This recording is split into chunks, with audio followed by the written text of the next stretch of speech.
Moi boa noitiña, chegamos ao mes de abril, programa 24 de O Noso Básquet. Moi boa noite a todos os que nos seguides e moitas grazas por facelo.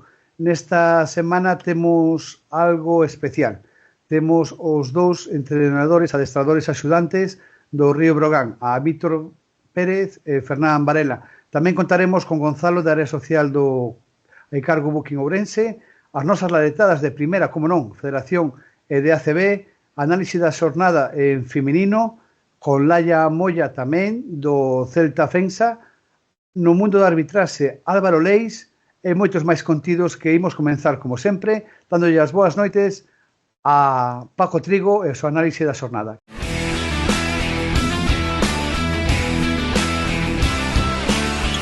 Que tal, Paco? Moi boa noite, como estás? Boas noites, pois sí. Pois é unha xornada que en casi todos os casos foi victoria visitante, solo 3 victorias locais e casi todas tamén por un marxen de 10 ou menos puntos, excepto Covirán Granada. Empezamos polo Leima, que perdeu 89-99 co Xirona, un novo tropezo contra un rival directo. O Leima volveu a encaixar moitos puntos, unha defensa branda, en ocasións os rebotes ofensivos dos xerundenses foron decisivos. Con todo, a 2 minutos do final, un 84-88, deixaba abertas as esperanzas, pero o acerto no triple do equipo visitante decidiu. Top 15 polos locais con 24 puntos e 24 de valoración e Diañé con 13 puntos e tamén 24 de valoración foron os máis destacados polos coruñeses. No equipo visitante foi Fernández con 13 puntos e 23 de valoración. O outro equipo galego, o Río Breogán, venceu o Baskonia 88-82. Un espectacular Breogán bordou a perfección na primeira parte. Un 80% de porcentaxe en tiro de 3 no primeiro cuarto. Levou a un 63% en tiro de 3 na primeira metade. 17 rebotes máis, mellor porcentaxe, en fin, un Breogán que rozou a perfección. Despois do descanso, Baskonia mellorou a súa defensa, máis intensidade, con xogadores pequenos, e unido aos errores locais e os puntos na pintura, encolleron a diferencia que de 32 puntos que chegou a ter o equipo local pasou a ser de 4. Con todo, ao final, mañaron o resultado, destacando Nakic con 20 puntos e 25 de valoración, e polos visitantes Howard con 20 puntos, non pola porcentaxe, pero sí polos momentos en que anota. O Breogán con un 53% en tiro de 3, 17 triples, creo que bate un récord particular. No resto dos partidos, Baxi Manresa perdeu na casa 89-95 co Lleida, partidos en grandes diferencias, controlado polo Iopus en base ao mellor porcentaxe de tiro. O Lleida fixe un partido moi serio e con 7 xogadores en dobles díxitos destacaron Pauli con 16 puntos e 25 de valoración e Bocic con 14 puntos e 24 de valoración. UCAM perdeu na casa 79-85 con Moraván Andorra. Evans liderou a victoria dos do Principado, moi efectivos no tiro de 3, 56%, mentras que UCAM mantiñase nun discreto 26%. De todas formas, os locais engancharon o partido gracias ao veterano Radovic, que anotou 26 puntos e tuvo 32 de valoración. Con todo, foi Evans, con 27 puntos e 3 de valoración, o máis destacado do partido. En Zaragoza, Casademón perdeu 89-93 con La Laguna. Un excelente partido e moi igualado. Os locales pesoulles o terceiro cuarto, que perderon 17-29. Nese cuarto, o equipo de La Laguna tuvo un 75% en tiro de 3, con un Kramer perfecto, 5 de 5 nos triples. Mentras que os locais tuveron un aceptable 36%, pero que non permitiu marcar máis diferencia. Casademón, con todo, foi peleando e non cedeu hasta os minutos finais, onde unha vez máis Huertas manexou o partido ao seu antojo. Destacar os dous bases do equipo local, Belgeins 21 puntos e 21 de valoración e Espisu 21 puntos e 18 de valoración, e polos visitantes o citado Kramer 23 puntos e 22 de valoración e Xermadini 16 puntos e 29 de valoración.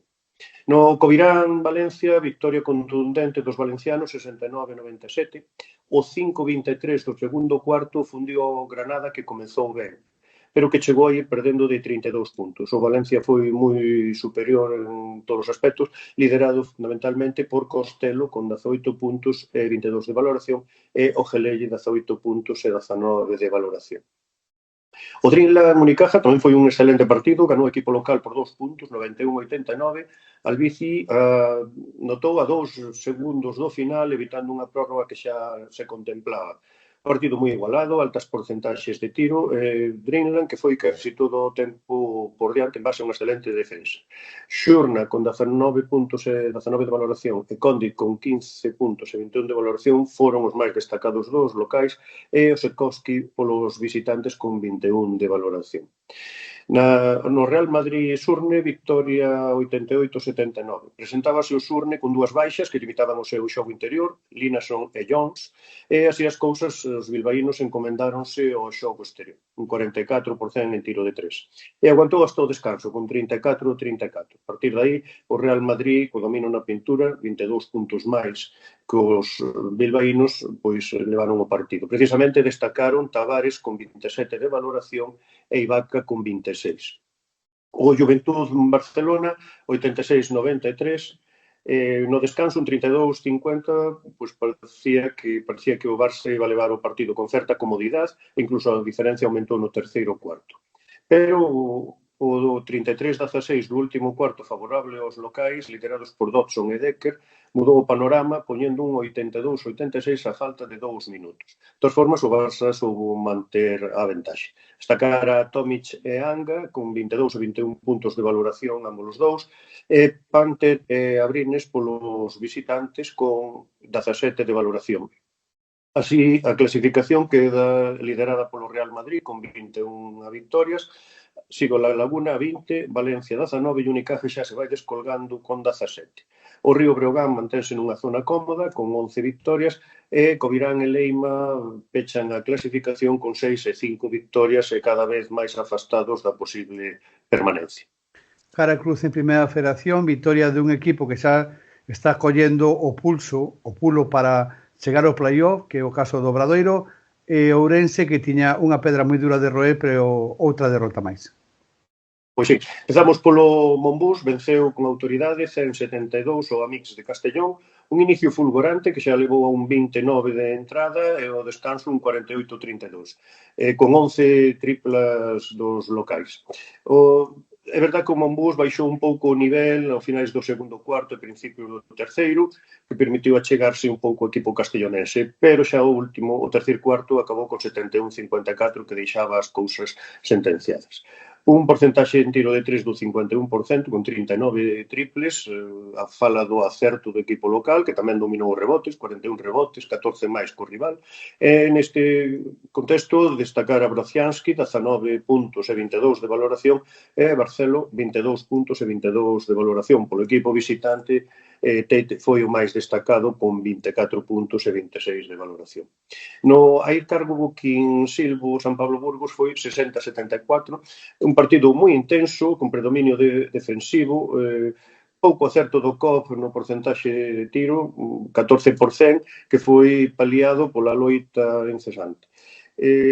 Os locais tamén estaban mermados, a falta, a lesión de Moody, a limitación de Menticote e algúns Sipe fixo que os recursos dos locais fosen menores, máis limitados para enfrentarse a un equipo como San Pablo Busco.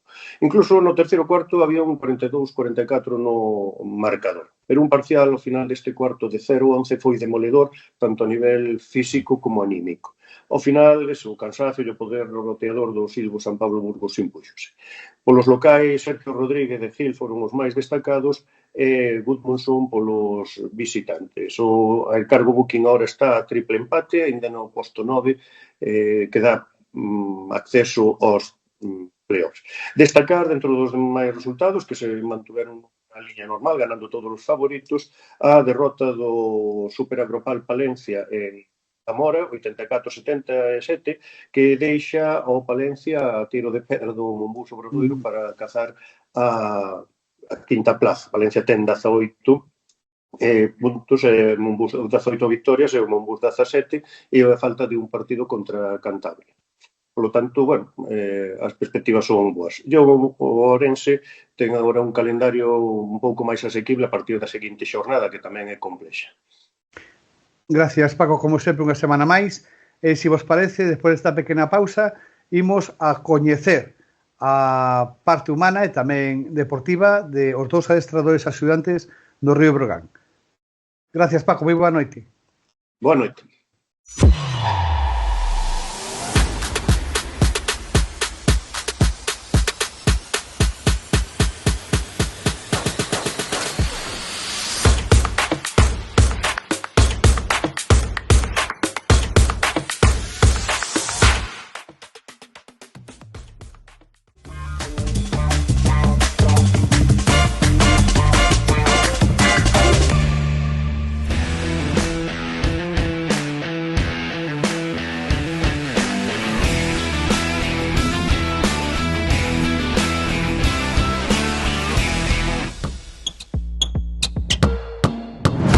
Pois depois de Paco Trigo seguimos o noso básquet, a entrevista top da semana, neste caso duplicada polo merecemento.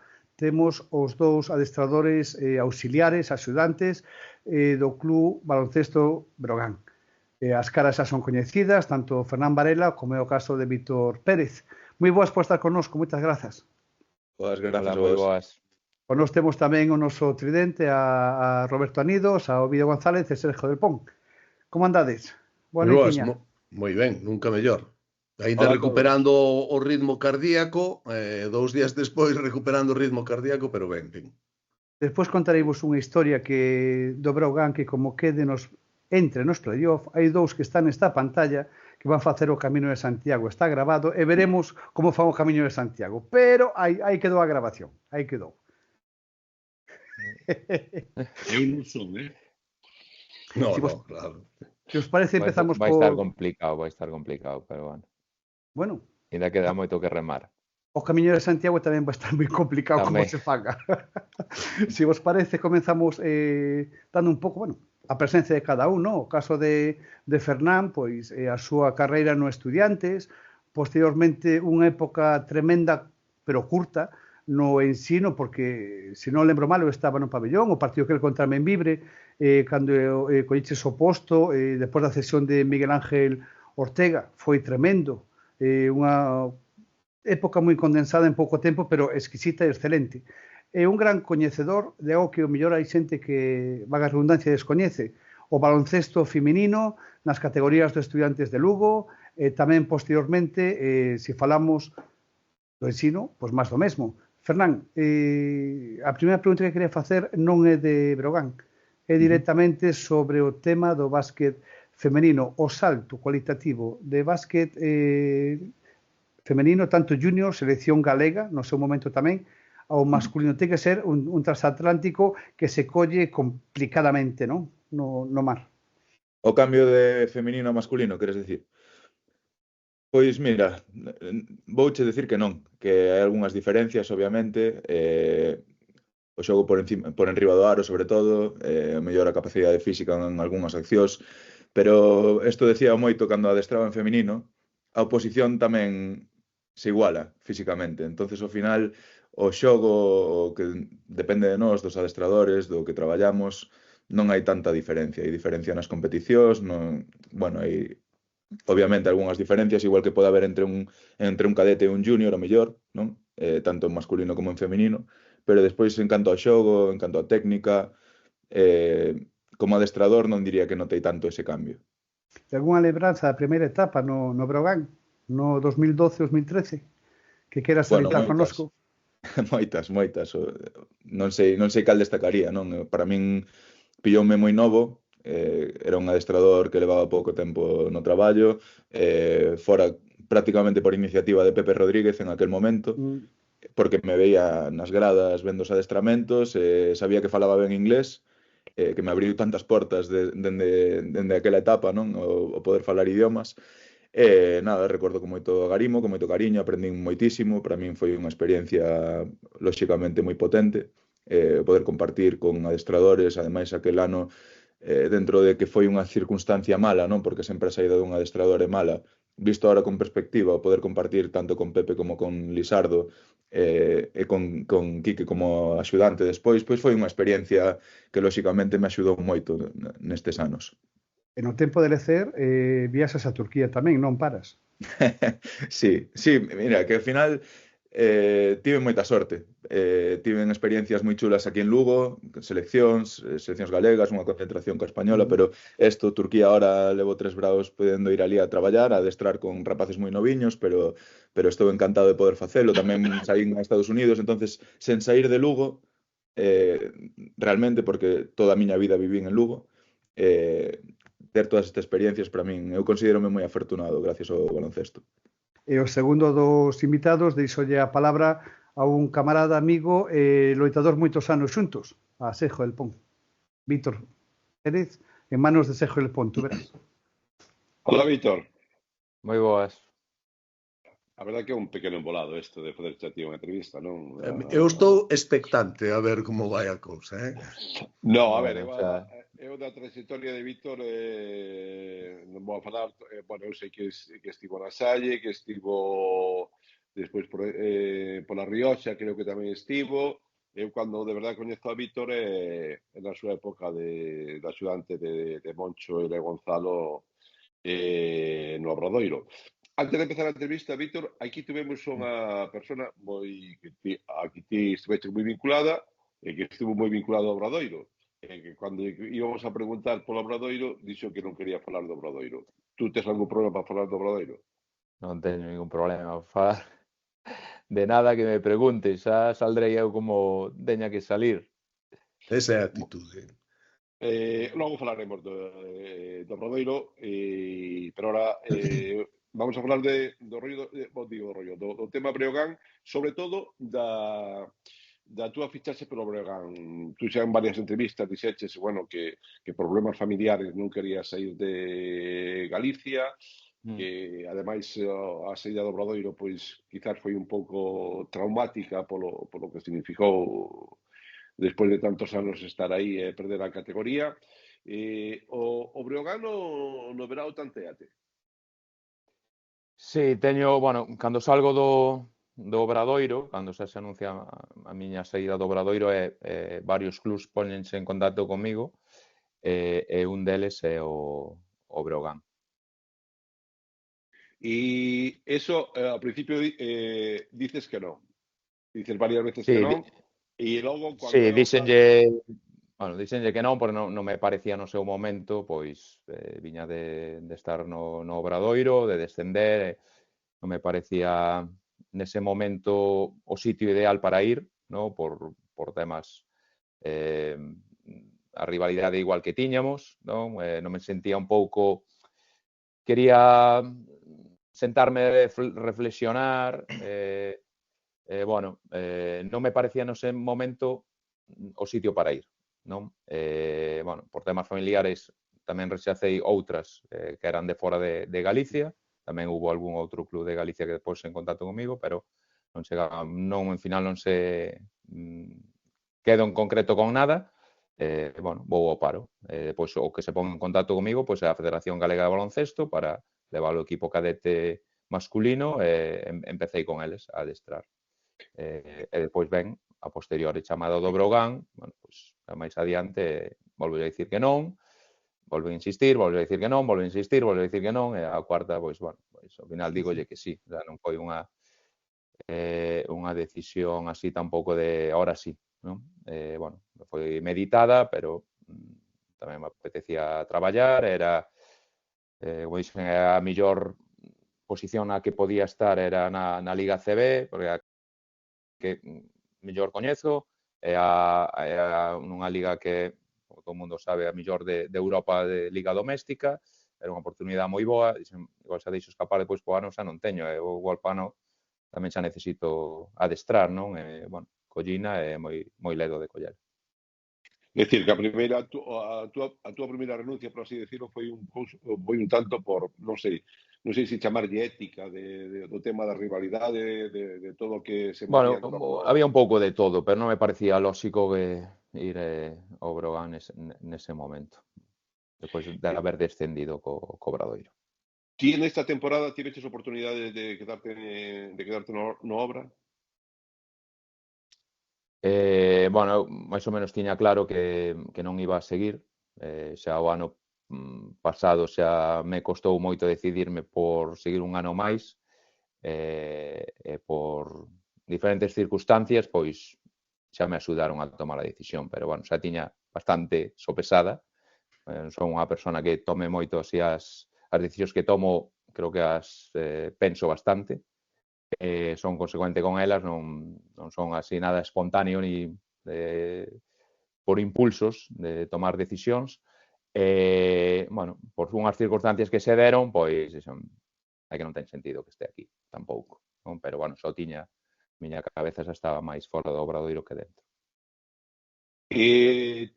Eu non vamos a engañar a nadie, eu sei que tú sigues estar moi pendiente do Obradoiro, do equipo, do que está pasando, do que pasou, da actualidade, é dicir, tú sigues a actualidade viva do Obradoiro, os partidos cando podes, etcétera, etcétera. Extrañouche o equipo que fixeron ao principio de temporada para co objetivo de ascender ou se equivocaron, sobre todo na mensaxe que lanzaron ao principio de temporada?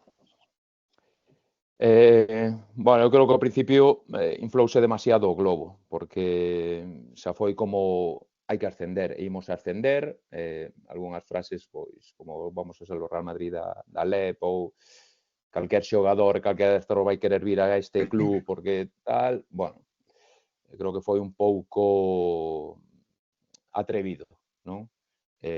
A categoría é a que é moi difícil, sabía exemplos de equipos como Estudiantes, San Pablo de Burgos, que xa levaban varios anos con uns proxectos moi bons que non ascenderon. Bueno, eu creo que igual era mellor un mensaxe máis cauto, non? É certo que todo o mundo iba a saber que o Obradoiro, o principal objetivo do Obradoiro, era o de ascender, porque é o lóxico, non? Cando un equipo baixa da Liga CB, pero aí creo que bueno, depois entendo que fixeron o equipo que puideron facer, ou o mellor equipo que fixeron facer, excepto que fixeron igual un pouco rápido, pois apareceron outros equipos moi bons, como San Pablo Burgos, que fixou máis tarde, o último Betis, Fuenlabrada, bueno, entón, igual, a Liga xa non era ese equipo tan potente que igual pensaban no principio.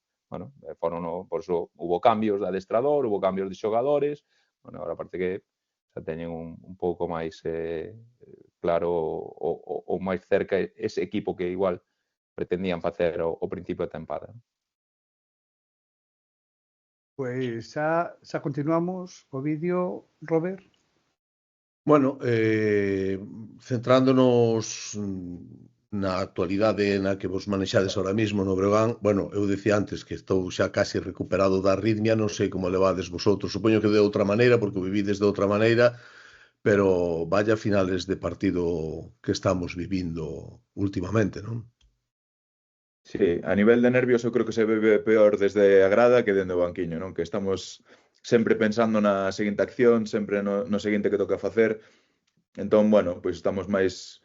Vivimos o partido de outra maneira, que cando estás fora non podes intervir, estás ao mellor sufrindo máis por todo o que pode suceder na pista. Pero, bueno, ahora tócanos analizar o vídeo, o partido, ver as cousas que pasaron, dentro do sufrimento, a veces quedámonos co último nada máis, tamén é certo que houve momentos do partido moi bons, que eu incluso na casa vendo o partido, revisionando, tamén os desfrutei moito. Bueno, espero que non sexa todo sufrir cando está si o partido en realidade, non sei o que opinades vosotros, pero o partido en realidade foi xa onde se tiña que ir. Entre Breogán e Baskonia non hai a diferencia que había na primeira metade, ni moitísimo menos, e ao mellor ni siquiera hai a diferencia que houve ao final no marcador. Pero hai moita xente que non acaba de entender o que pasa no básquet actual, que hai unhas diferencias que se collen equipos, unhas diferencias moi grandes e que despois se recurtan e esas diferencias tan exageradas que antes non se veía. Hai algunha explicación a todo isto? Ou a que aconteza eso máis habitualmente do que pasaba antes? Bueno, eu creo que hai unha que é o ritmo de xogo, o número das posesións, non? Antigamente, pois, as posesións iran a 30 segundos, acordome tamén que había un momento en que se pitaban unha falta, hasta podías elixir se tirabas tiros libres ou sacabas de banda, co cal igual ainda estabas 3 minutos ti atacando, porque podían xa facer outra falta e volvías a sacar, bueno, e o ritmo era máis lento. E pois tampouco se usaba tanto o tiro de 3 puntos, non? Era menos tanto, entón ibas metendo de 2 en 2, entón claro, unha diferencia de 15 puntos, pois recortando a de 2 en 2, sempre é máis corto que tirando de 3 en 3, non? E creo entre que o xogo é máis dinámico, úsase máis o tiro de tres, non? Tal, pois fai que ora unha diferencia de 15 puntos o partido non este asegurado, non? Aunque antigamente, eu acordome eso, partidos que collían 15 puntos, non? E mesmo os equipos yugoslavos, pois foran 10 arriba, xa olvídate, xa non os remontabas nunca, non? Que a mí me parece importante explicar isto, porque hai moita xente que vai ao recurso fácil, se relaxaron, non sei que, pensaron que estaba feito, e ao mellor a realidade non é esa para min, ni moito menos, porque tamén me chamou moito a atención do partido de onte o carácter que mostrou o equipo. A falta de 5 minutos gañaba de, non sei, de 16 puntos, estou vendo aquí, e a falta de 10, a diferencia se foi a tan só 4 puntos. E o equipo non se desmoronou, seguiu traballando, e ese carácter, creo, non sei o que opinades vosotros, foi o que serviu para que se quedara a vitoria en Lugo, non? Sí, bueno, eu creo que do primeiro que decías sí que é importante pois saber que non é unha cuestión só meramente de actitude, non? Que hai moitos factores, isto que menciona Víctor, obviamente clave, o que se xogue máis coa liña de 3 e as posesións de 24 e as moitas posesións que hai de 14 segundos agora fan que o xogo, pois o marcador poda variar moito e despois é clave estar preparados para reaccionar en situacións negativas. E creo que a cara que está dando o equipo cando as cousas van mal ou cando a sensación podría ser un pouco máis negativa é unha das claves para poder competir ben. Eu, se vos parece, xa deixo paso, abrimos melón do traballo específico destes dous homes e dos dous adaptadores. Como repartides as responsabilidades na preparación dos partidos? Porque entendo que cada un ten a súa distinta. Como repartides esa responsabilidade? Víctor, dale. Bueno, pues, a ver, os roles aí que temos repartidos, bueno, Fernán fai máis o traballo de scouting do equipo contrario, eu fago máis o que é o postpartido, o scouting do equipo noso, pero depois Luís danos a posibilidade de que participemos bastante tanto no que é os adestramentos como é ao final o plan que decidamos de partido. Evidentemente, pois todos vemos os partidos do equipo rival, certo que Fernán é o que leva aí máis o peso, pero vamos mandando tanto Luís cousas que vai vendo,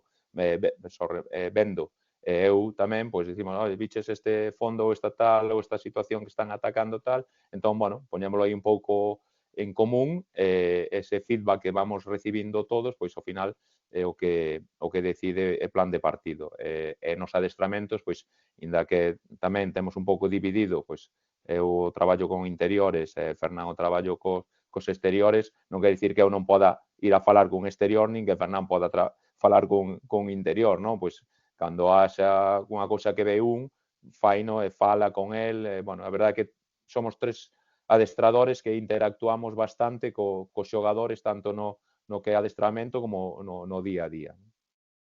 Sí, que eu creo que dende fora a veces tendese a intentar compartimentalizar todo, non? Que como eu me encargo desta parte, Víctor se encarga da outra e ao final a realidade, polo menos agora traballando xuntos, é que todo se comparte. Obviamente, aínda que Víctor se encargue do postpartido noso, pois eu tamén vexo os partidos. Despois sí que é importante facer isto ben para forrar tempo en tareas que o mellor son máis rutinarias, como, por exemplo, o de edición de vídeo. Non? Se estamos os dous facendo cortes de vídeo dos mesmos partidos, pois o mellor perderíamos un tempo que lle podemos adicar pois a prepararnos outras cousas, non? Pero realmente despois o traballo é moi compartido, o traballo de pista é moi importante, xa sei que parece que os axudantes nos dedicamos a scout, pero a realidade é que na pista, pois, como di Víctor, con Luís estamos participando moito e, bueno, creo que un pouco menos, quizás este demasiado mitificado a esta parte dos axudantes, non? Que se nos ve un pouco como se estuéramos no laboratorio, ao final estamos traballando xuntos, compartindo eso e intentando ser eficientes coas partes máis rutinarias como o vídeo. Eu, unha última puntilla, aproveitando que dixeste desos dous, Luís nos deixa moito, máis que Mirsic, Fernán. Máis que Moncho, Víctor. Todos os adestradores son adestradores diferentes. Entonces, todas as persoas somos diferentes e cada unha foi pois a súa maneira. Agora estamos Víctor, Luís e máis eu, creo que ademais tanto Víctor como a min estamos moi cómodos no rol que nos toca, non tanto nesta parte fora de pista, que creo que tanto el como eu estábamos acostumados a traballar nesta área, digamos, como na parte en pista, que ao final, pois, este reparto que facemos, de algún xeito que algunha vez estou eu máis cos exteriores, el máis cos interiores, pois estamos un pouco máis en isto, pero bueno, é así. Vamos a deixar que cada maestrillo ten o seu librillo, non? E así salimos todos vivos do asunto. Robert. Que tenía 6 preguntas, están todas contestadas. Outra vez. Falamos moito. Sí. No, me gustaría incidir, eu fun un día a un clínic voso, ¿no? Que Fernán facía exteriores e Víctor facía interiores. Pero os molesta que vos encasillen tanto ou xa tedes xa feito que estades especializadísimos nunhas zoas da cancha, aunque en realidade poidedes entrenar en calquer parte?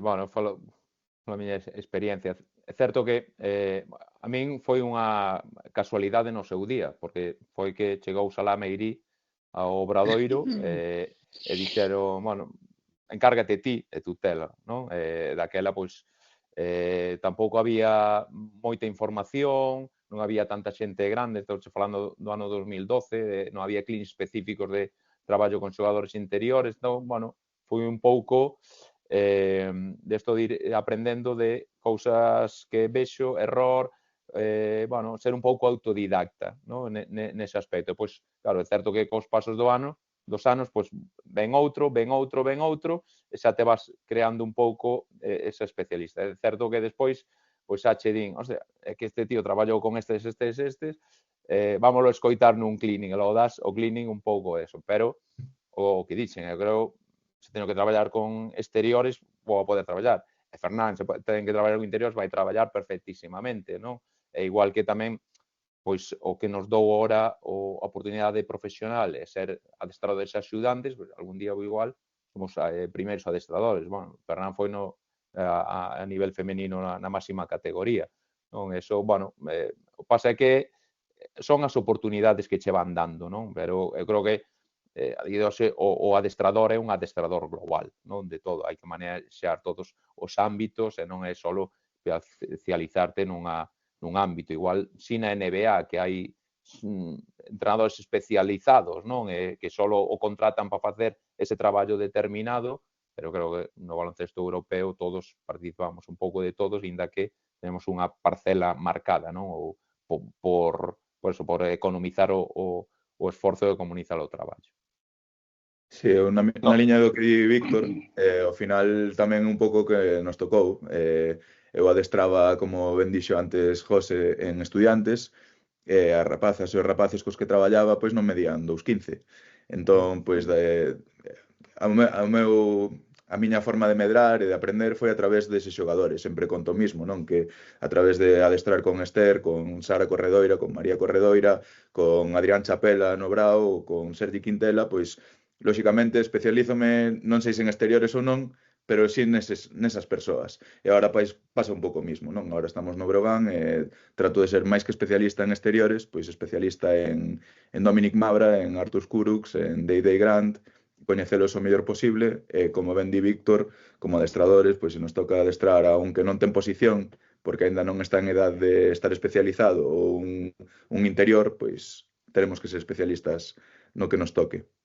No, sinceramente, non unha pregunta.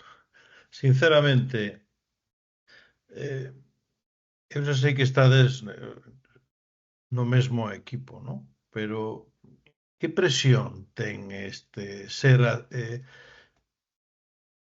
segundo adestrador e que diferencia pensades que hai que ten a presión do primeiro? O sea, en que parte vos librades de algo da presión, entendendo que estades no mismo banquiño? Sí, bueno, vou falar. A ver, durante a tempada, o cambios de primeiro adestrador, non hai cambios de adestrador axudante. por exemplo, no Breogán foi un pouco a excepción porque foi pois un entrenador axudante que veu moi cercano ao primeiro adestrador, decidiu irse e abriuse unha plaza, non? Creo que o foco sempre é o do primeiro adestrador, non? Entón, bueno, pues eles evidentemente que podense rodear dun grupo de traballo moi bo, que tal, pero a última decisión e a tal vaina tomar el, non? Entón, el tamén pois, ten ese peso específico de levar o grupo, de tomar as decisións, de escoitar a xente, pois a veces fainnos caso, outras veces non nos fan caso, non tal. Entón, a decisión de se ahora lle digo eu saca este xogador ou pido un tempo morto, escóitame, pero ao final a decisión vai na tomar o primeiro adestrador, non? Entón, eles son os que están no foco. Que che dá ser entrenador axudante? Pois un pouco igual máis estabilidade, non? Porque aí certo que podes estar máis tempo nun club, de feito hai moitos compañeiros que son adestradores axudantes que pasan 10 anos nun club ou 12 anos nun club e tal, pasan por ali igual 8, 9, 10 adestradores principales, eles siguen estando, non? Eu creo a maior diferencia que hai. Eu síntome moi orgulloso, moi ledo de que os anos que eu estive de entrenador axudante, tanto no Obradoiro como outros anos, o primeiro entrenador empezou e acabou a tempada, non? Bueno, pois iso tamén é porque ao final ti formas parte dese traballo, non? O primeiro, non, ti traballaches, eu non tive nada de culpa, non? Pois ao final a culpa é de todos, do cuerpo técnico, dos xogadores, tal, pero é certo que se focaliza no líder, que ao final o que solen o botar cando as cousas non van ben. Hai unha cousa que un día lle escoitei a Víctor nesos famosos cañadoiros que se fan no Obradoiro. Obradoiro hai cañadoiros, quero decir, tomar cerveza, non? Con xogadores ou con adestradores. E dicía Víctor, me imagino isto tamén vai para Ferran, que ti para ti un día libre era non abrir o ordenador como adestrador axudante. Non sei se mantés, eso era no Obradoiro, non sei se era no Breogán a cousa distinta. Non, é certo, porque hai moito traballo que é na pista, que realmente é o que máis nos gusta, porque somos adestradores, o que nos gusta é estar na pista, non adestrando, pero pois hai outro traballo que é o de vídeo, edición de vídeo, scouting tal, que é bueno, que tamén nos gusta, pero é un pouco máis nada. Entón, sempre hai algo que facer, non? Al final sempre hai que facer. O día que non abre o ordenador, porque hai onte xogamos, é día libre, en teoría, porque os xogadores non van a adestrar, pero os entrenadores axudantes xa vimos o postpartido, non? Xa vimos o partido, xa cortamos, tal, nós traballamos, non hai un día libre que digamos, non? Entón, o día libre para nós se non hai que abrir o ordenador, sí que realmente o día libre, non? Pois o caso que foi nas ventanas, que tivemos un par de días, ou cando estaba a Copa do Rei que non a xogamos, non? Pero, non sei se Ferran é da mesma opinión. Para ti tamén un día libre é non abrir o ordenador, ou?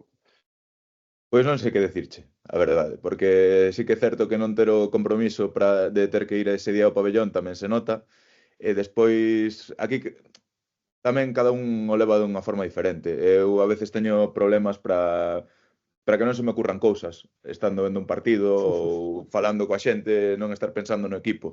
Entón, eu que sei, como di Víctor, ao final o traballo que facemos nós tamén o disfrutamos. Ver o partido de onte non sei ata que punto é traballo. Despois traballar con esos cortes e facer un vídeo, editar e tal, pois igual sí que xa se vai un pouco máis do que disfrutar do xogo, do baloncesto, pero bueno, día libre, cando rematemos a tempada, e teñamos aí unhas semanas e podamos, aí sí que teremos xa días de desconexión total. Carnán, quería decir só unha cousa nada máis, Sergiño, nada máis. Falaba onte na roda de prensa, pos partido Luís Casimiro, da súa viaxe o día 5 de decembro, non? Cara a Lugo, tal e cual. Ata onde chega a viaxe, valga a palabra metafórica, deste equipo? Ata onde vai chegar? Bueno, non somos adiviños, non podemos decir moito. Entendo que falaredes sobre o calendario, sobre o que queda, etcétera, etcétera, non? Pois mira, ni siquiera moito, non deixamos moito lugar a eso. Estamos pensando xa no seguinte partido, no seguinte adestramento. De feito, Luís é moito de decir unha frase que é moito máis de facer cousas que de falar de cousas. Creo que un pouco esa filosofía seguimos no día a día, non? Estamos centrados no que toca facer, en tratar de disfrutar de todos os días, xa sexa desde ese día 5. Xa non é unha cuestión de agora que xa levamos máis victorias, unha dinámica diferente. Dende o primeiro día, tratar de desfrutar de cada adestramento, de facer as cousas ben, o mellor posible, o mellor que saibamos, e non miramos moito máis aló. E despois, pois, os resultados chegarán en maior ou menor medida, pero coa satisfacción de facer as cousas ao mellor posible. Pero o 10º posto está aí a man, non? Por exemplo, bueno, a afición quere escoitar algo, digo eu. Non sei que quere afición, pero no, mira, non podemos prometer nada. E aparte, que eu isto levo tamén grabado un pouco a fuego, non? Dende que eu era adestrador. Podedes preguntar as rapazas que adestraban comigo que teñen a definición de éxito de John Wooden teñen apuntada. Algúnha tuvo que leer incluso diante do equipo. Entón, estamos aí con máis foco no proceso, en facer as cousas ben. Creo que eso, para nós que estamos dentro, non falando... tamén unha forma de xestionar a presión. Tamén o fixen así cando estaba no ensino, non? De primeiro adestrador. Tratar de facer ben o traballo que temos que facer, dedicarlle moito tempo, o tempo que necesite para facelo ben, e a partir de aí, pois, os resultados, eu confío que facendo ben van a ser mellores que se non o facemos ben, pero non podemos prometer nada porque outro equipo tamén está competindo aquí. E despois de Paquirrín, imos ahora con Víctor, despois de torear. Víctor, a túa opinión ao respecto? É que a verdade moitas veces parece que é o tópico, non? Que dicimos os adestradores e tal, pero é que a liga é tan puñetera, é tan igualada tal que prever algo que poda pasar xa 2 semanas vista é casi imposible. Digo que tens que centrarte no seguinte partido, no seguinte adestramento e tal. E depois a donde chegues, porque pode haber desde lesións de xogadores no teu equipo, no equipo contrario, unha canasta igual, un resbalón que se che escapa e perdes ese partido, e ganar un partido por un e perdelo por un, que ao final é unha canasta, é un mundo para nós, non? É unha liga tan igualada como é a Liga CB, un mundo. Entón, non podes decir, agora vou a quedar 10º, eu non sei. O que si me gustaría é que cando acabásemos a tempada, o último partido, que ainda teñamos ganas de que o equipo seguira, porque iso é que acabaches con bo feeling, que acabaches con boas sensacións, que non se nos faga longa, non? Porque a veces estás deseando que acabe, non? Se chegamos ao último partido e a xente quere máis, é que seguramente o fixemos ben e o que disfrutamos o camiño. Sergio. No, eu quería facer unha pregunta tanto a Víctor como a Ferran. Víctor, a ver, a ti é etiqueta de adestrador de interiores, pois veuche un pouco dada por a situación do Obradoiro, por a situación de xogadores interiores que chegaron, que deron un salto cualitativo enorme logo de pasar por Santiago, non? De todo ese núcleo de xogadores que empezaches con Salah, que era un persoeiro, bueno, que deu o salto a Madrid e se foi a NBA. Ou ao revés, do Obradoiro a NBA e volveu a Madrid, non me acordo como foi o salto. De todo ese grupo de Salah, non che vou preguntar por Artén, porque sei que a túa relación con Artén é algo máis que a de adestrador e xogador, Masi Kliber, todos estos que pasaron. Quen che deixou máis marcado? Co dice, como xogador e como persoa? É que son tan... eu sempre digo, o primeiro é o que che tal, que é Salah. Para min Salah foi o primeiro con que empecé a adestrar, e aparte era un xogador, como ti dis, moi peculiar, e tal, viña dun baloncesto, viña a xogar en Berge e tal, entón aí foi donde empecé. Por talento, Mai Muscala. É un xogador un rookie que chega dunha universidade mediana e impacta xa desa maneira no equipo e tal. E despois, pois, con Artén, Pustoboi, pois, estiven 3 anos. O primeiro ano, acórdome que os últimos 5 partidos quedou fora do equipo, non? Nas convocatorias. En o segundo ano, xa que empezou a explotar, o terceiro ano reventou a liga, non? Desde a súa posición. Entón, claro, son moitos adestramentos, moitos sufrimentos, moitos días malos. Depois teño moi boa relación con Birutis, con Trigui Linarson, que cando chegou tamén viña cedido, tal, escapábanse os balóns, tal, e agora despois foi para Zaragoza, ali empezou a xogar moi ben a bo nivel, eu disfrutaba cada vez que xogaba ben, e agora é un pivot importante na Liga. Stephen Maidown, un tío espectacular, o tes que querelo porque tal como é. A Brochansky tamén teño pasado moitas horas con el, pasaron tantos, o sea, non por talento, Muscala, que a veces me preguntan, e depois Salá por ser o primeiro e Artem porque foi co que máis traballei, co que máis se veu esa explosión. Houve algún deles que despois de marchar do Obradoiro se pedía certo scouting sobre xogadores aos que se enfrentaba a xogadores da Liga Española? Non, o que sí facía con moitos é que depois que lle vía o partido mandáballe o clip, ou un clip, mira, isto te lo que corrixir, que isto non faz tal, non? A veces sempre me gusta seguir vendos e manteño contacto con eles a través das redes sociales, moitas veces vexo un movimento poste baixo e digo moi ben este movimento, ou aquí tiñas que haber feito isto tal, e tengo contacto con eles. O que sí, por exemplo, foi algo curioso no seu día, que foi que tanto cando traxemos a Maxi Clever, outro xogador espectacular, tal, como Dragan Bender, que pediron un pouco un informe de como se traballaba cos xogadores interiores e tal, o proceso que se facía, porque falar un pouco de traballo individual, ao final, non sei se foi eso decisivo ou non, pero que eles querían saber como se iba a traballar, e foi unha cuestión que, vindo como se traballou a xente que pasou por aí, que decidiron a oferta do Obradoiro non de outro club. Ovidio, seguimos, quedan 5 minutiños. Sí, eu volvendo á actualidade, e xa así as cousas máis tangibles, nos deixamos de intangibles, a ver se contestamos, que tampouco sei moitos e tal. Fernán, cal é o xogador que tú dirías dentro do gran ambiente que hai? Porque cando se gana hai un grandísimo ambiente, se lle ve a todos como piñas e todo isto, todos moi proactivos. Cal é o xogador do grupo que non fai falta apretalo moito para que traballe? Pois é unha pregunta difícil porque traballan vai parecer que estou toreando outra vez, pero Gatera, que é verdade. Gatera. No, que é certo, que é certo.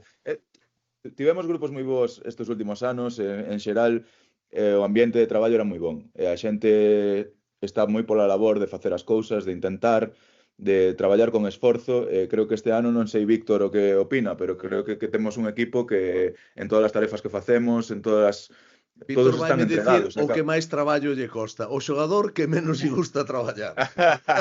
No, pero é que é certo, eu falaba con eles, falei a veces con Luís e con Fernández, é un grupo que traballa moi ben. Eu estive 14 anos no Obradoiro e non traballábamos ben todos os días. O sea, de xogadores, sempre hai un xogador que lle gosta polas mañáns, aí que arrancar, que hai que empuxalo, tal.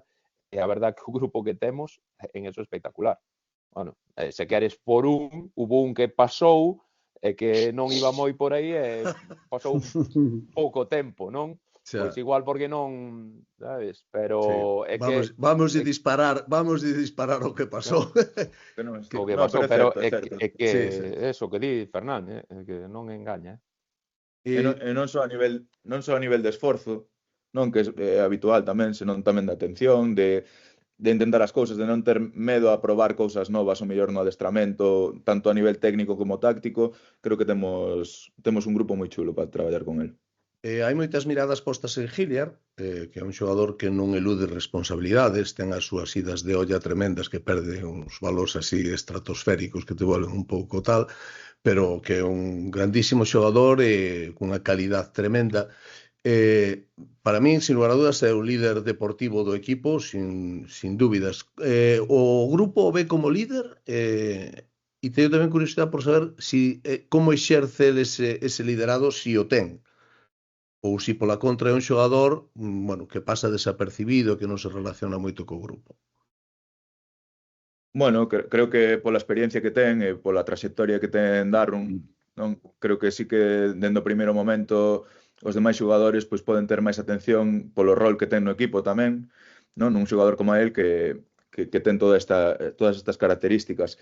En canto a como exerce, pois diría que o que destacaría dele un pouco a súa actitude, o exemplo que dá en moitas cousas, non? Como compite en todos os exercicios, como incluso en tarefas reducidas, exemplo, 2 contra 2, 3 contra 3, el trata de competir sempre, de empuxar sempre a tarefa e o equipo para competir, e creo que eso sí que se contaxa. Non é o único líder que temos no equipo, temos máis líderes, pero creo que el sí que nos aporta moito dende todo isto. Eu, pola miña parte, teño dúas preguntas xa para rematar. Esta compartida a pregunta. Entendo polo que estades dicindo que vos sentides cómodos con Luís. Creedes que facedes un bo grupo de traballo moi complementario? Eu creo que sí. Bueno, Fernán tampouco tiña o gusto de traballar con el. A primeira experiencia que tiven foi ese clinic que comentou o Roberto, non? E con Luís si tiña a experiencia de outros compañeiros, amigos que traballaron con el e dicía que era un adestrador que daba moita importancia aos adestradores axudantes, que escoitaba, que deixaba, entón, para nós é cómodo que te escoiten e que che deixen traballar. Fernán? Sí, eu, ademais de estar moi a gusto, sí que creo que facemos un bon traballo, non? Que o día a día é bon, que nos preparamos ben, non somos quen para xuzgalo, non? Eu trato de facelo o mellor posible, creo que os tres estamos nesa línea de poñer todo o esforzo e facelo o mellor posible, pero, bueno, ao final, que che vou dicir eu? Pois, lóxicamente, tratar de facelo o mellor posible todavía esta semana todavía mellor. A pregunta, en realidade, tiña trampa. Quero dicir, se estades tan a gusto, pois entendo que habría que darlle continuidade a este grupo de traballo para a vindeira temporada, non? Víctor, isto é para ti, creo, Sí, porque tú tes contrato, quero dicir. Está Bueno, claramente digo, vamos a acabar a tempada e despois xa falaremos. Vamos a acabar a tempada. Pero como verías a continuidade, Víctor? Ben, bueno, eu teño unha máxima que sempre fixen, é que primeiro sempre escoito o club onde estou antes que escoitar os demais, non? Entón, a miña primeira opción agora vai ser escoitar o Breogán. Se eles están a gusto e eu estou a gusto, pois vai ser sempre a primeira opción o día de hoxe. Bueno, hai que esperar a junio. Evidentemente. 7, 8 de xuño, creo que é. Pues non entendemos, Sergio. Non entendemos. Que estás preguntando a Víctor? Si volvería ao Obradoiro para a vindeira temporada. Exactamente. Víctor, si o Obradoiro ascende a Liga ACB, como Del Pon non se atreve a preguntar, xa te pregunto eu, contemplarías a opción de volver a Santiago? A ver, eu xa dixen, fixen moitos anos no Obradoiro e fai 2 anos xa tiña decidido marchar, o ano pasado xa tiña decidido marchar, o sea, marchei, eu creo que xa fixen aí unha moi boa etapa, pero tamén se me dis, fai un ano que iba a estar no Breogán, se dicía que non, estou. Sabes, ao final somos profesionales e temos que traballar, non?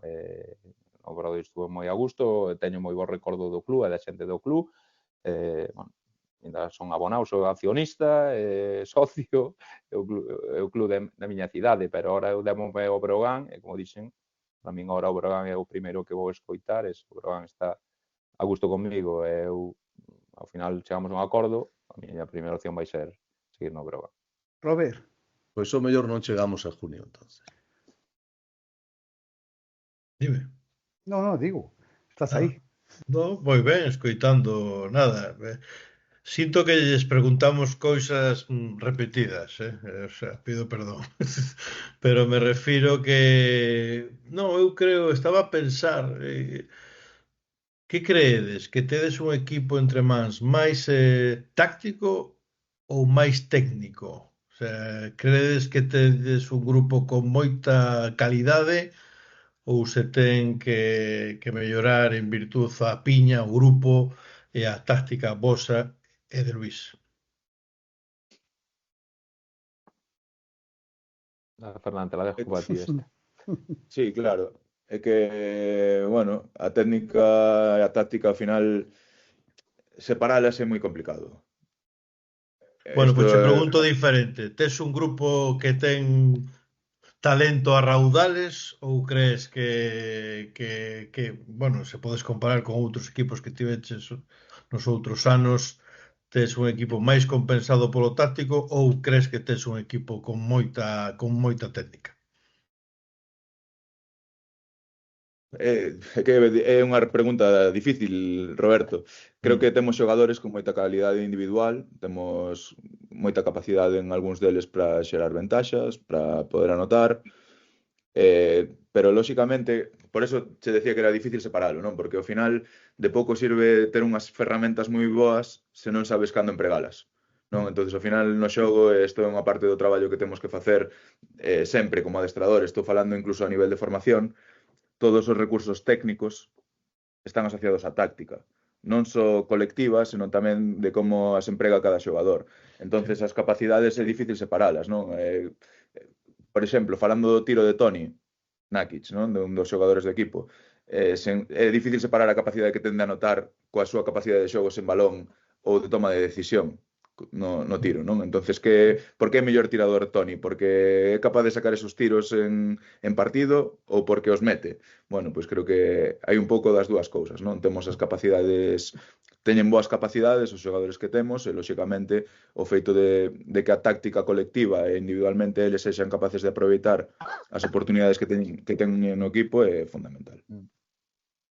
Sí, por complementar, que parece, nada, rapidiño, que parece que os equipos profesionais que solo é táctica, solo é estrategia, e non se dá nada de importancia técnica individual, no Obradoiro no seu día eu, e agora no Breogán temos un equipo que traballa moito tamén os detalles de técnica individual, que é importante que os xogadores tiñan 20 anos ou tiñan 30 anos que poden mellorar a súa técnica individual, a súa toma de decisión, que non é algo que en élites eso xa non se traballe, non? Que eso, sí, eso vai xunto, é tan importante a técnica individual dos xogadores e seguir traballándoa a nivel de profesional, que son xogadores de élite, que cando solo estás na formación, non?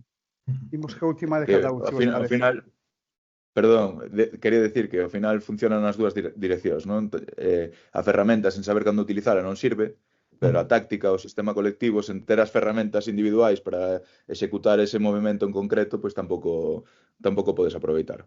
Non, se xa bota na festa jodida a cousa, Eu, se me permitides facer a miña última pregunta como despedida, pero esta, por desgracia, é para Víctor. E quero que sea sincero, por favor. Como che gusta Dominic Wilkins tendo naquela época xogadores como Magic Johnson, Larry Bird ou Michael Jordan? Por favor, nos podes explicar? Xo digo moi fácil. É que nunca me gustou ser do que era todo o mundo. Todo o mundo era ou de Magic ou de Larry Bird. E dixen eu, pois eu non vou ser nin de Magic nin de Larry Bird. Pois vou a ser de Dominic Wilkins, porque saltaba moito e fai mates. No seu día todo era do Real Madrid ou do Barcelona e eu era do Estudiantes. Pois gústame ser do que non é todo o mundo e ir do fácil, pero gustábame Dominic Wilkins. No, rarito, que rarito xa o sabemos todos, non? Cando todo o mundo era de Perico, eu era de Indurain. O pasa que depois Indurain foi o bo, e dixo, pois agora non vou a deixar. Entón, pero antes era o Vicente Belda ou Perico. Pois eu era de Indurain. Bueno, aí non había que ser moi... Xa era antes de que ganara algo, sabes? Non, claro, depois cando pesaba todo o mundo. Cando pesaba 10 kilos máis, non? Cando era sin remoliño e tal. Sergio, la última. E América. No, bueno, pois a última, pois non sei moi ben agora o que preguntarlles. No que vai de temporada, máis ou menos o objetivo está cumplido en cuanto que era todo o mundo en Lugo, o que busca ver o famoso título pola permanencia. Nos partidos que quedan, xa sei que falastes antes do día a día, de cada partido e tal, vos como objetivo, digo, os poñedes, tedes posibilidades ou vedes posibilidades de poder entrar no playoff? A ver, eu te digo, históricamente, para entrar no playoff fan falta 18 victorias. Normalmente, eu creo que nos últimos anos non entrou ningún equipo con 17 victorias. A día de hoxe temos 11. Para entrar en playoff, necesitaríamos ganar 7 dos seguintes 9. É un reto moi complicado. Non te vou dicir que non o vamos a Xa me poder deixas conseguir. tranquilo. Mira como se ríe o vídeo. Creo que está. Pero é que é algo histórico, non? Normalmente, pois, sempre se fala que con 12 victorias te la permanencia asegurada, a veces con 11 o a verás salvaste, pero eu nos últimos anos non me engana de entrar con 17 victorias no playoff. Con tal van facer falta 18 e temos 11. Vai que remar moito, pero Eu a miña última vai para Fernán, e máis que unha pregunta é unha reflexión. Que diferencia este rush final de Liga comparado co do ano pasado, non? Entendo que a cabeza que remover a historia co ano pasado, a cabeza irá de outra maneira, non? No, está claro que a situación que vivimos ano pasado, imagino que Víctor tamén poderá falar porque foi similar nesas últimas xornadas, os últimos meses, é dura, porque ao final trasládase toda esa presión, toda a situación, para nós trasládase ao noso día a día. Baixamos cada día ao pabellón con estes obxectivos sobre a nosa cabeza, ainda que teñamos que poñer atención, como ben decimos durante toda a entrevista, no seguinte adestramento, en facer as cousas ben, en chegar ben ao próximo partido, ao final, pois pola rúa, no día a día, en todas as situacións se nota esa tensión. É moito máis agradable, moito máis fácil de levar todo, tal e como estamos agora, que en boa dinámica de resultados que o ano pasado. E pon o peche, como sempre, o lazo tamén, Roberto Anidos. Bueno, eu penso que o baloncesto vive dos pequenos detalles. Mira, cando intentei falar de técnica e de táctica, mira que rápido empezou aquí as conversas. Pero creo que o baloncesto vive dos pequenos detalles. Eu lles quero agradecer a eles, a estas dúas personas, porque eles non son un pequeno detalle, sino que son un gran detalle de que o ano que ven mínimo poidamos ter a CB aquí en Galiza. E os doi la máis enhorabuena e mi máis sincera admiración. Gracias, Roberto. Admiración que temos todos cara a vos e por en valor o baloncesto galego nas vosas figuras neste intre e que sexa por moitos anos no Río Brogán, Víctor, no Río Brogán, e Fernán, de Fernán tamén no Río Brogán, si pode ser. Bueno, moitas gracias. Por certo, antes de rematar, si o Río Brogán queda entre os 8 primeiros, o tema de unhas mochiliñas para Robert e para o vídeo está feito, non? No, eu apúntome tamén. Eu quero un cabalo, eu dixen que facía, pero a cabalo. A mí que me traiga un cabalo. O vídeo que xa se apuntan. A parte nunca fixen o Camino de Santiago e pasa aquí por diante da miña casa, pero vexo pasar peregrinos todos os días, pero nunca o fixe. Pois, Víctor, que emoción sería pasar delante de tu casa, Camilla. Apúntome a facer desde tu casa onde? Non? Sí, Víctor. Aquí, na Bacolla, en Santiago, pasa por diante. No, Víctor, apúntome a facelo contigo. Salimos do aeroporto, pasamos por diante da tua casa e chegamos hasta o Víctor dixo que desde Sarria non veñas tú ahora cas rebaixas. E ti, Fernán, animaste ou non? Se me cadran ben as datas, sí. Pues mira. Tedes que poñelo antes de que me marche. Se me vou a Turquía outra vez algún... Sí, tranquilo, Fernán. As datas non é problema. Para eso van nos sobrar datas, non te preocupes. Este é o ambiente, este é o estado actual do baloncesto no Río Brogán. Moitas gracias a todos.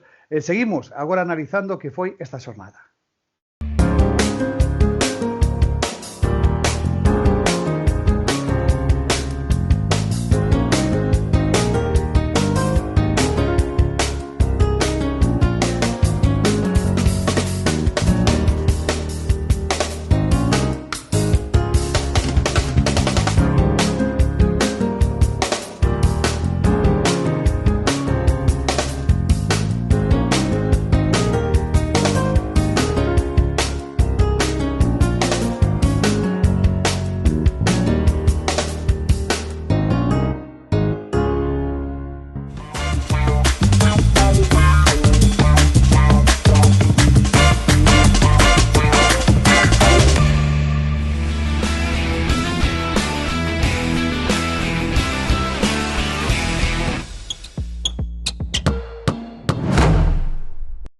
luxazo de entrevista, verdad?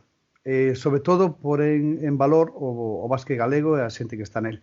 E imos claretada a CB. Continuamos con Ovidio, con Robert e con Sergio. Ovidio, Vicencita. Bueno, unha vitoria, se vos lembrades, a semana pasada xa comentábamos que eu era da opinión, e tamén creo que compartida, de que a Breogán lle resultaría máis fácil gañarlle a Baskonia que a Murcia, polo perfil de equipo. Pois colocábamos a Manresa nese perfil de equipo de Murcia e a Baskonia pois, no perfil de equipo que é, que fai a defensa que fai.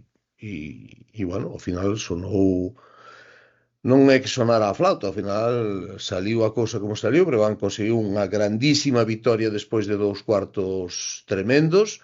E ao final se sufriu, como se sufriu en Coruña, e como explicaron agora os coaches e acabamos de escoitalos, é algo usual ou non extraño neste baloncesto moderno que estamos disputando. Falando de estradores, o vídeo, imos escoitar tanto a Pablo Laso como a Luis Casimiro.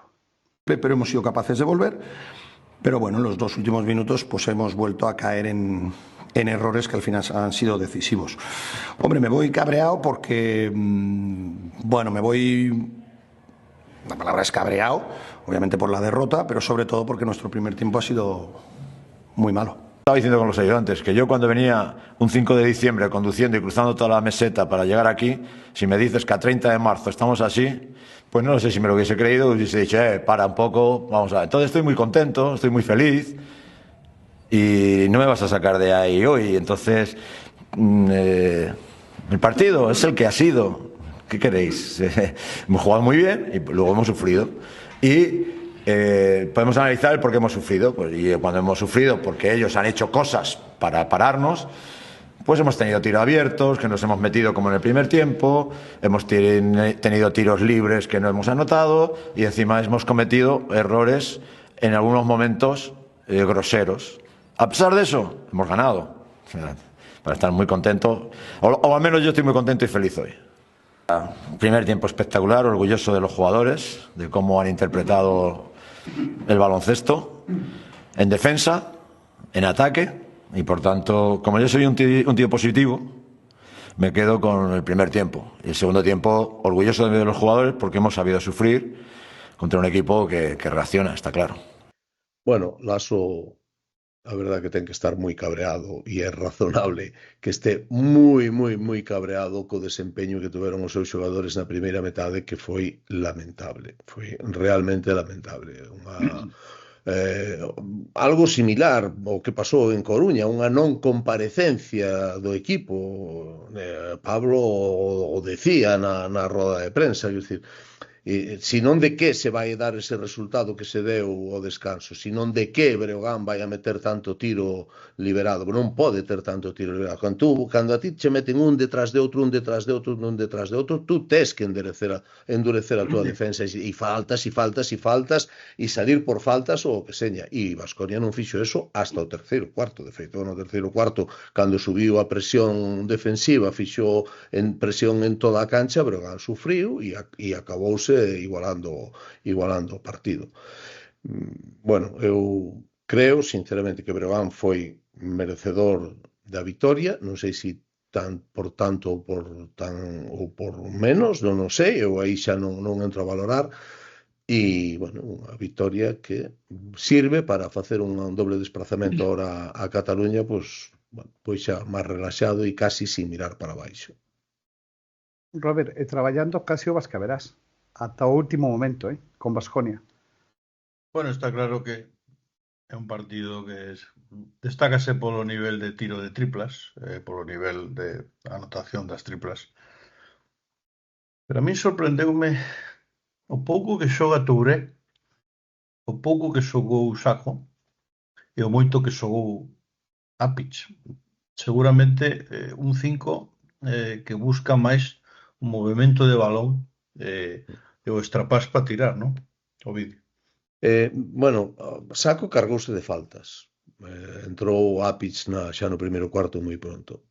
E Touré, en canto saliu, aos poucos minutos mancouse. De feito, tuvo que ir ao vestiario co doutor, fixolle unha vendaxe nos dedos, tuvo aí un problema. E despois, para min, Apic fixo un moi bo partido e Touré non entrou na rotación.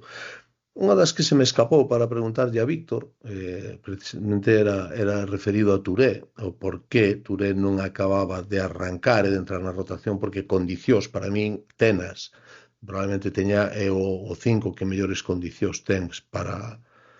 Os outros teñen as súas cousas, cada un, pero para min é o 5 que mellor condicións ten para xogar, pero non acaba de entrar na dinámica do equipo. Pero eu creo que as motivacións que viñaron foi as faltas de Saco, a boa rotación que deu Apic, que deu unha moi boa rotación, e a lesión de Touré foi o que motivou isto. No, pero non pensara que Touré que mancárase tanto. Pensei que foi un lance do xogo. Sí, foi un lance de xogo, pero deixou a man, saliu ca man vendada, e entendo que en certa medida pudo ser ese un dos motivos. Ademais de que, a min tamén me sorprendeu que Touré non participara máis, pero a verdade é que os 5 de Breogán non estuveron mal nese partido. Entón, é máis difícil entrar cando os outros non están mal. Ademais, tamén hai outra situación. Cando Baskonia recupera no marcador e cando Laso deixa no banco os seus postes e xoga con pequenos. Entonces, en esa situación, Apic desenvolvese moito mellor que si tuvera diante as torres de Baskonia que non estaban no momento álxido do partido. Eso era un pouco polo que iba a pregunta. Era Hilliard, e todo isto con Hilliard 5 puntos. Isto demostra que neste Breogán pode xogar calquera. A mellor das noticias. A min, cando me dixeron acabar o partido, joder, Hilliard, a mellor das noticias, que o Breogán se vaya esos puntos, quero dicir, é a mellor das noticias para Breogán. Quero dicir, Hilliard... Ademais, é un xogador que é, todos os rivais do Breogán, super vigilado. É un xogador que acapara moita atención, o cual posibilita que os compañeros de Hilliard estén máis liberados para tirar. Para min, a noticia do partido foi a aparición estelar de Nakic, que para min foi o seu impacto nos 2 primeiros cuartos foi tremendo, e tamén, que era no que incidía, a capacidade de sufrimento do equipo cando as cousas non salen ben, cando os tiros non están entrando, saber cerrar filas e ser capaces de tapar ese boquete o suficiente para que o barco non se vaya a pique, para chegar a porto ca auga no cuello, pero o barco chegou ao porto e aí conseguiche a victoria. Antes de rematar co Breogán, Ovidio, está chegando ese momento de empezar a sentarse, non? Renovacións. Bueno, se o marxen son as 11 vitorias xa se conseguiron. Eu quero lembrar que cando o Breogán de Banford e de Hub conseguiu a permanencia, se puxeron a traballar con Mirsic na confección do seguinte equipo e se firmaron contratos antes de que rematara a temporada. Entendo que non ten por que ser distinta esta temporada. Nin ten por que ser distinto en calquera outro equipo dos que xa teñen a clasificación garantida. A obligación e a responsabilidade dos executivos e dos adestradores é planificar a seguinte temporada cando xa sabes onde vai xogar. O primeiro paso, evidentemente, terá que ser a renovación de Luis Casimiro e de Víctor, porque Fernán é un profesional do club, con contrato profesional. Entonces entendo que o primeiro paso será plantexar as renovacións de Luis e de Víctor, e se estas se levan para diante, sobre todo a de Luis, pois xa empezará a traballar na seguinte temporada. Se dan a ti con que, a quen renovarías? Además de, creo que un base, non sei, o mellor un base, non? Por exemplo. Bueno, aí hai moitas combinacións, eu non sei. Pero no teu caso, quen che gustaría que renovase? Bueno, eu hai 8 ou 9 xogadores que, de ser posible, renovaría, pero para renovar esos xogadores ten que haber un incremento orzamentario importante, porque moitos dos xogadores do Breogán pasan a ter outro estatus fiscal distinto, e iso supón un incremento no orzamento. Si houbera diñeiro para renovar, eu teño claro, os 4 cupos me quedo con eles, agás que houbera un cupo que poderas prescindir de Vila, pero me quedaría cos 4 cupos, me quedaría con Mabra, me quedaría con Kurucs, me quedaría con Hilliard, con Atic e con Aranitovic, e me quedaría con Apic tamén, o sea, ficharía un 4, un 5 e un base. E no teu caso, Robert? Sí, eu creo que intentarán apostar pola continuidade, ¿no? Eu creo que este equipo xoga ya, ¿no? Se poidera renovar o base para min que foi absolutamente capital, que foi a fichaxe de Mabra, e logo pues, intentar renovar todos os puntais que están levando a este equipo a esta tempada, que por sorte tranquila, porque moitas veces eu xa o que pido é tranquilidade, parezco un vello destos, porque estamos a falar de playoff, que a mí estar con esta tranquilidade xa vamos a loitar por Europa, por estar no 10, no 9, no 11. Eso é unha maravilla que noutras cidades non poden nin soñar. Sergio, que a túa experiencia, con quen te quedarías do Breogán? Para o Breogán, claro. Non sei, eu o que quería era, se me permitides, decir algo sobre o partido de Baskonia. Sí, claro. O que quero decir é que si o adestrador de Baskonia non se chamara Pablito Laso, pois non estaría no equipo, evidentemente. Estaría cesado xa a varios partidos. O partido do Baskonia infame, o que fai Breogán é aproveitar perfectamente cun gran partido, eso sí, nos dos primeiros cuartos, cun acerto de anotación increíble do lanzamento de 3 e ante un equipo que viña de 2 partidos xogándose en semana de competición europea, un equipo que está totalmente roto, que vai de fracaso en fracaso, e que Breogán soubo aproveitar moi ben esa circunstancia, con un gran partido da primeira parte moi atinado, sobre todo no lanzamento exterior, con ese récord de triplas, con 17 anotadas, e con xogadores como, que a mí un deles que me gusta moito, como Toni Nakic, que fixo quizás o mellor partido en cuanto a anotación, en cuanto a certa anotación desde que está en Lugo, e supoño que en cuanto ao futuro de equipo, a mí evidentemente gustame Mabra na dirección, e despois ten un modelo na parte exterior, porque ten xogadores interesantes como Hilliard, que creo que vai ser moi difícil que o podan manter, e logo xa o dixen máis veces, a min un xogador que me gusta moitísimo dos interiores é Apic. É un xogador que, a pesar da súa estatura, é un xogador moi listo, é un xogador moi inteligente e que lle está vindo fenomenal ao xogo do Breogán. Pois, se vos parece, imos cambiar a Coruña, que ben merecido ten repercusión no programa, que falamos moito hoxe do Rei Breogán, disculpa a xente de Coruña, pero bueno, outra semana será ao revés. Aquí temos a un tal Moncho Fernández que está acariciando xa a permanencia, na rolda de prensa pois fala do resultado, do extrapás que estaban buscando, etcétera, etcétera, e logo Epi da afición é un análise a voz pedida de Roberto Aniros. Bueno, si echas la vista atrás y ves el partido de Juventud o ves el partido de Breogán, por ejemplo, ¿no? Sabíamos de la capacidad de reacción de Coruña porque tiene un potencial ofensivo enorme, eso lo sabíamos. Pero nunca me pongo a pensar, tengo por el resultado, lo que intento es hacer las cosas que nos permitan ganar, pues, y al final quienes juegan son los chicos. Yo no estoy pensando en, oye, se puede ir, no se puede ir, pero sí sabíamos que los 13 puntos que llegamos a tener en algún momento no iban a ser suficientes si no seguíamos en la misma línea. Sí, nosotros entendemos, Roberto, buenas noches, el baloncesto de forma colectiva, ¿no? Y igual que es lo que decía también en la intro, ¿no? Que hay muchos jugadores que han generado para que los compañeros se beneficiaran, ¿no?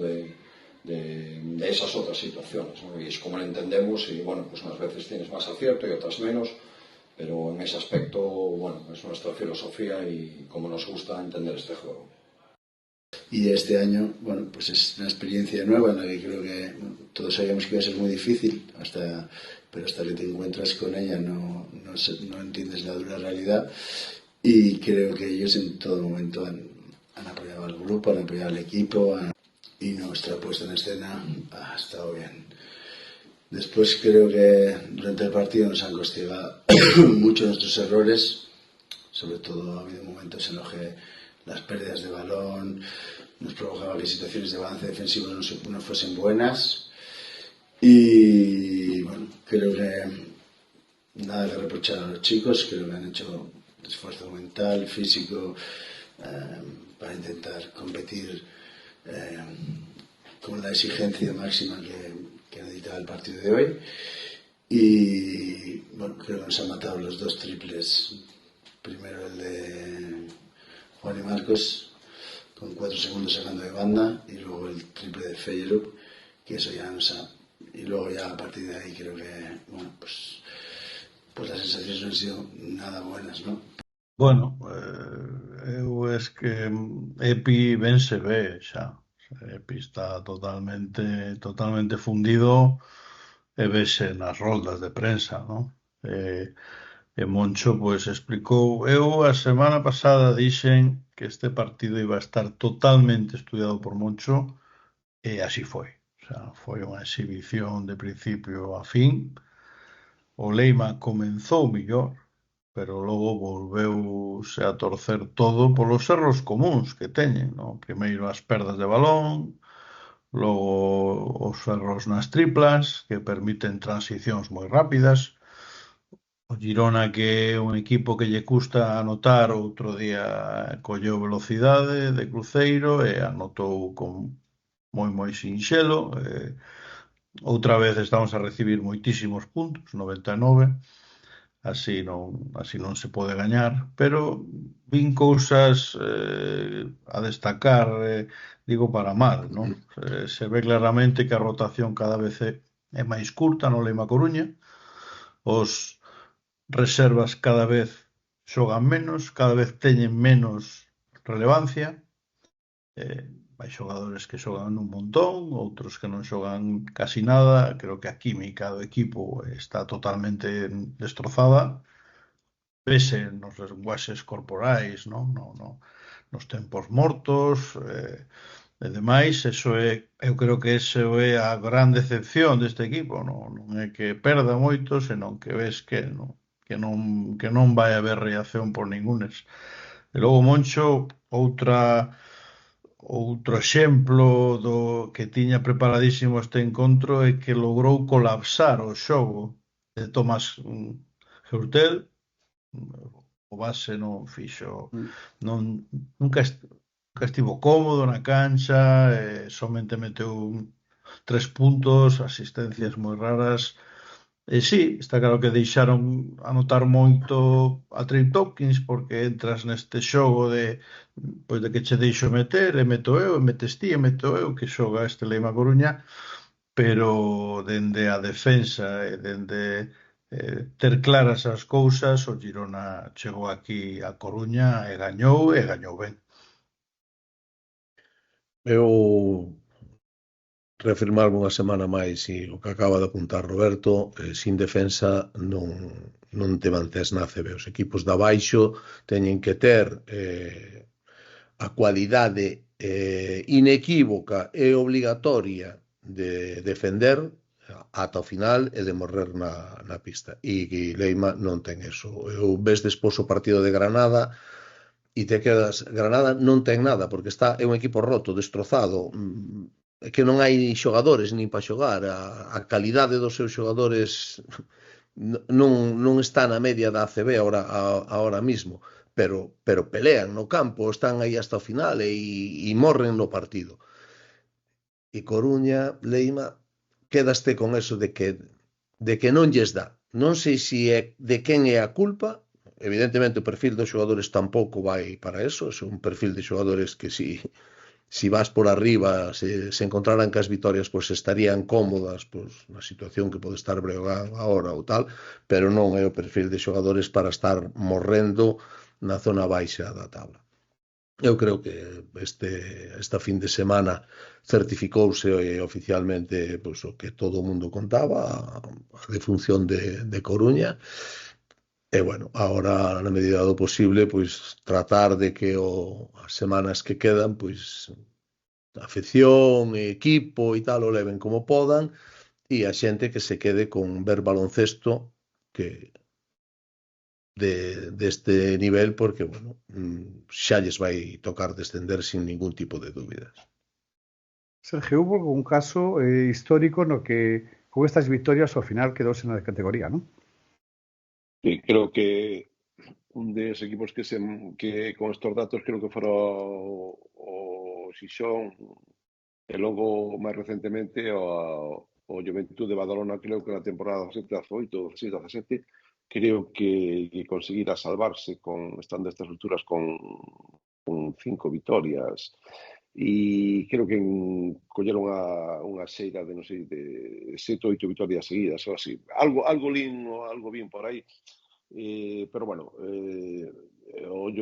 digo, Juventud o Leima non está nesta situación desde prácticamente o principio de temporada. É dicir, o perfil de xogadores que ficha, si queres defender con estes xogadores, é imposible defender. É dicir, non vas defender con xogadores como Barrueta, como Ertel, ahora que veo un gran reforzo, unha serie de como Figueroa, que se marchou, etcétera, etcétera. Podemos ir recorrendo todos estes xogadores e pois tes a filosofía dun adestrador pois que cree nun baloncesto e con ese baloncesto pois vai descender con esa creencia. Tes un consello de administración que permitiu todo eso e a gran decepción para o básquet, para min é unha gran decepción co Leima Coruña perda a categoría, sobre todo vendo que, decir, a mí me dis, non sei, equipos que, bueno, que ascenden, pero que detrás non teñen nada, non teñen unha afición, non teñen 7.000 abonados, non teñen 9.000 ou 10.000 personas metidas na túa cancha, non tes unha cidade como Coruña, con a cantidad de recursos que ten Coruña, económicos e sociais, que tes unha gran ilusión para ascender. Nunha cidade que non é moi basquebolera no sentido que pode ser Lugo, pode ser Santiago, ou no seu día, ou ahora mismo pode ser Ferrol, que é moito máis futbolística, pero bueno, ou no seu día no mundo do hockey, pero bueno, e que tú deixes morrer sin mover unha soa ficha, sin mover nada, de nada, todo isto, a min pareceme increíble. Eu, Sergio, de todas formas, discrepo pouco na forma. Eu non creo que estén deixando morrer isto. Isto foi unha aposta que se fixo, saíulles mal, vailles costar o descenso, pero teñen a capacidade económica e de infraestructura, de todo o demais, para volver.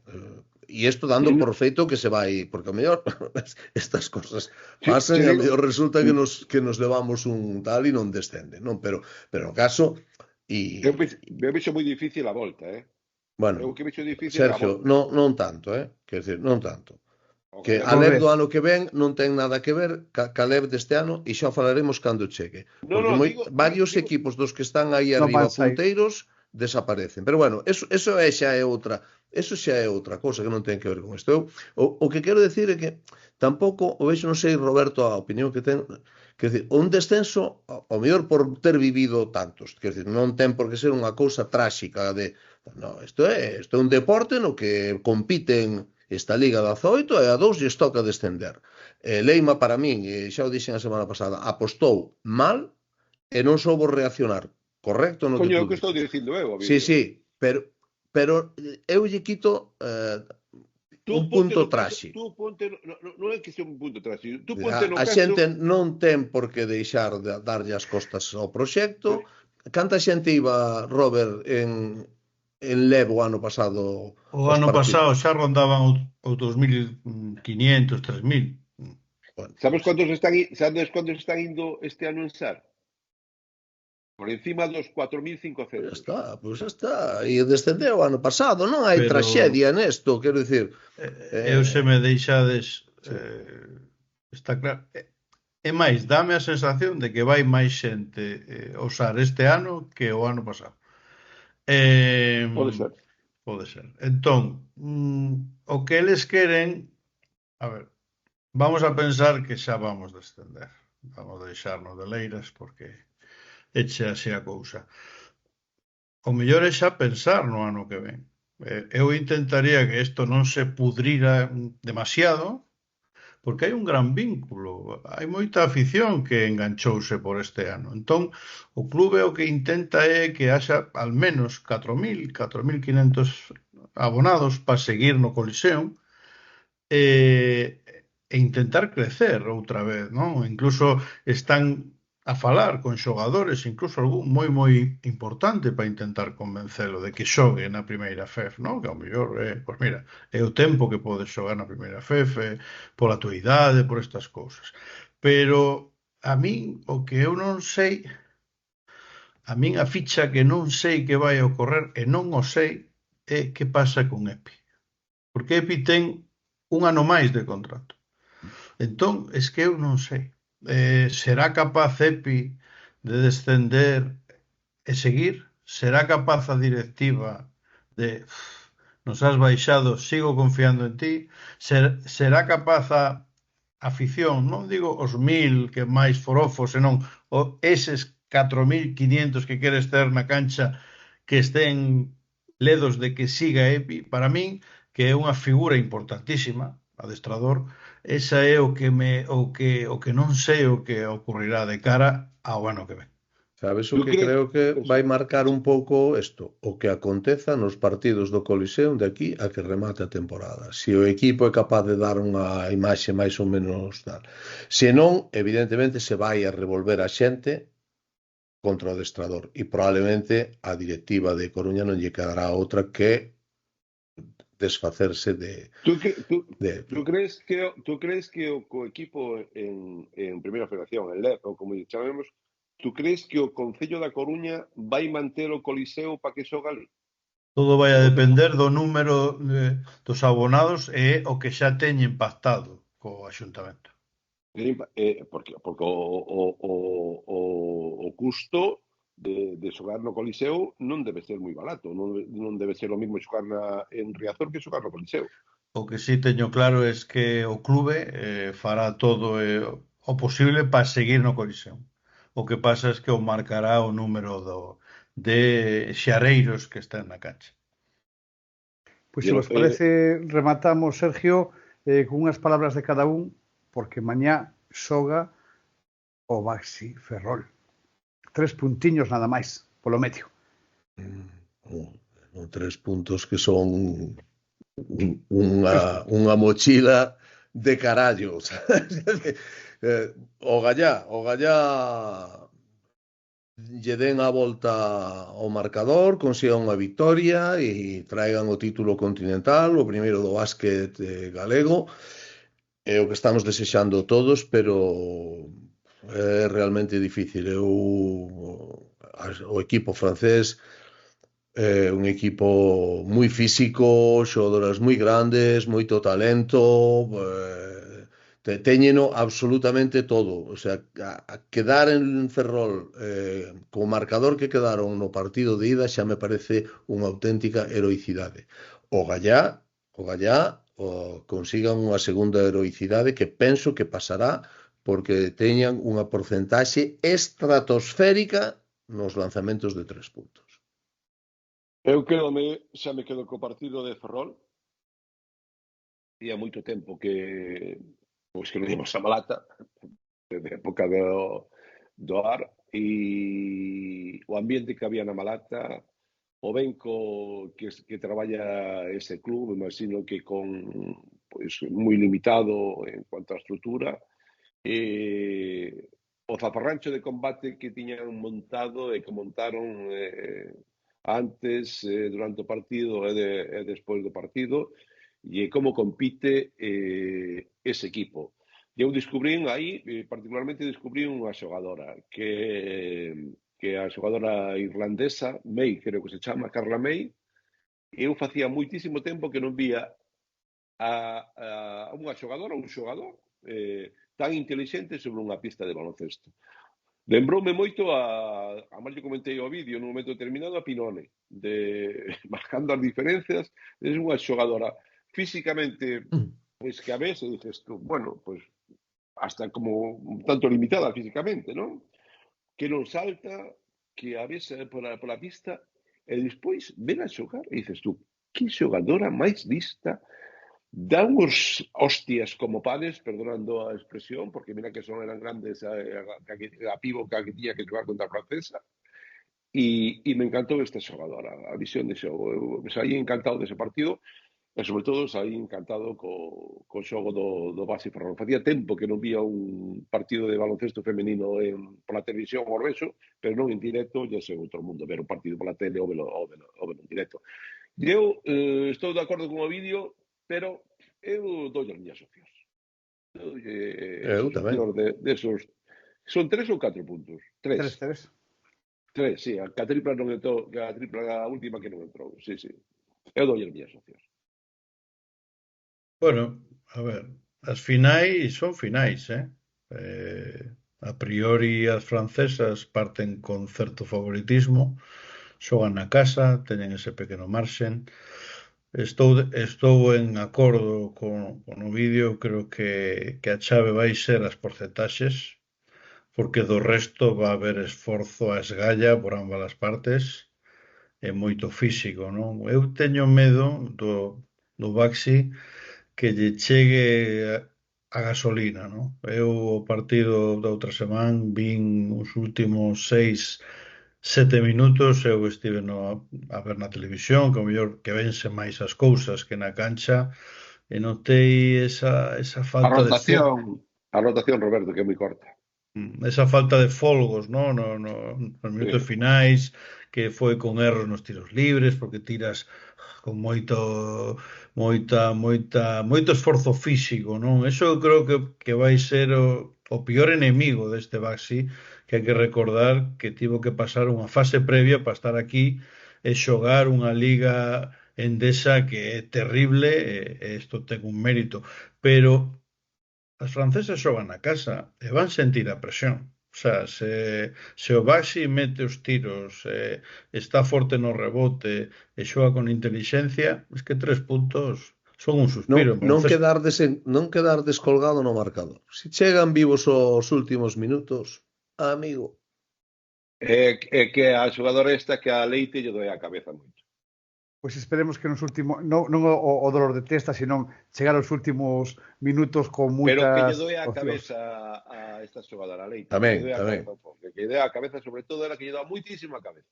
Imos para Ourense con Gonzalo, co área do club, a área social do club, explicando o que pasou este fin de semana ca camiseta azul do Breo, que ao final era unha campaña orquestada fai varios meses por un tema, creo que moi bonito, que é o tema de Acor para todas as persoas que ten que ser a mesma. O vídeo, boa noite, Robert igual, e Sergio, que vaya todo moi ben para todos esta semana. Boa noite. Un saludo. Chao.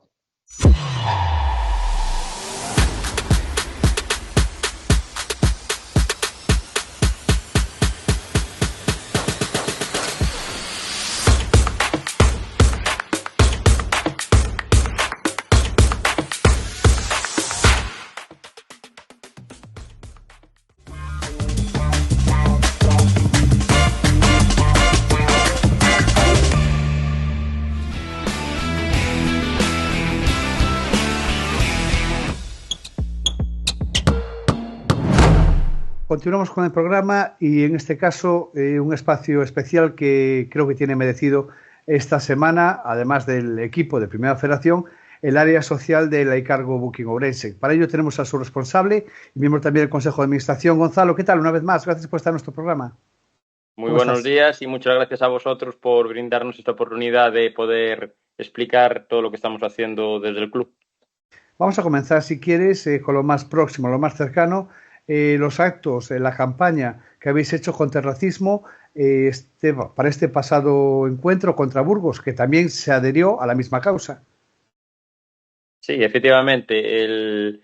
El sábado fue el día que se materializó la campaña contra el racismo que llevábamos preparando desde hace aproximadamente 6 o 7 meses y que en un principio, como tú bien sabes, generó cierta controversia.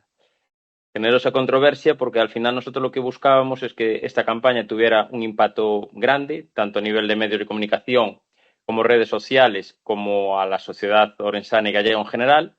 Y creo que, pese a esa primera controversia, cuando hicimos unas preguntas que levantaron ampollas en nuestros aficionados, lo cual demuestra lo que ellos quieren al club y lo que sienten por el club, yo creo que una vez que se explicó la campaña y se vio que era una campaña contra el racismo, con toda la repercusión que tuvo, tanto en medios de comunicación como en redes, como gente que se implicó y participó en ella de diferentes ámbitos de la cultura, del deporte y de la sociedad, pues hacemos una valoración pues bastante positiva de un tema que creo que tenemos la responsabilidad como club que somos y como impacto que tenemos en la sociedad de poder realizarla. Si te parece, Gonzalo, vamos a escuchar a parte de los protagonistas en esta promoción y continuamos valorándolo. Olá, eu sou o Carlos Andrade. A beleza da diversidade é não haver uma cor única. A cor não importa.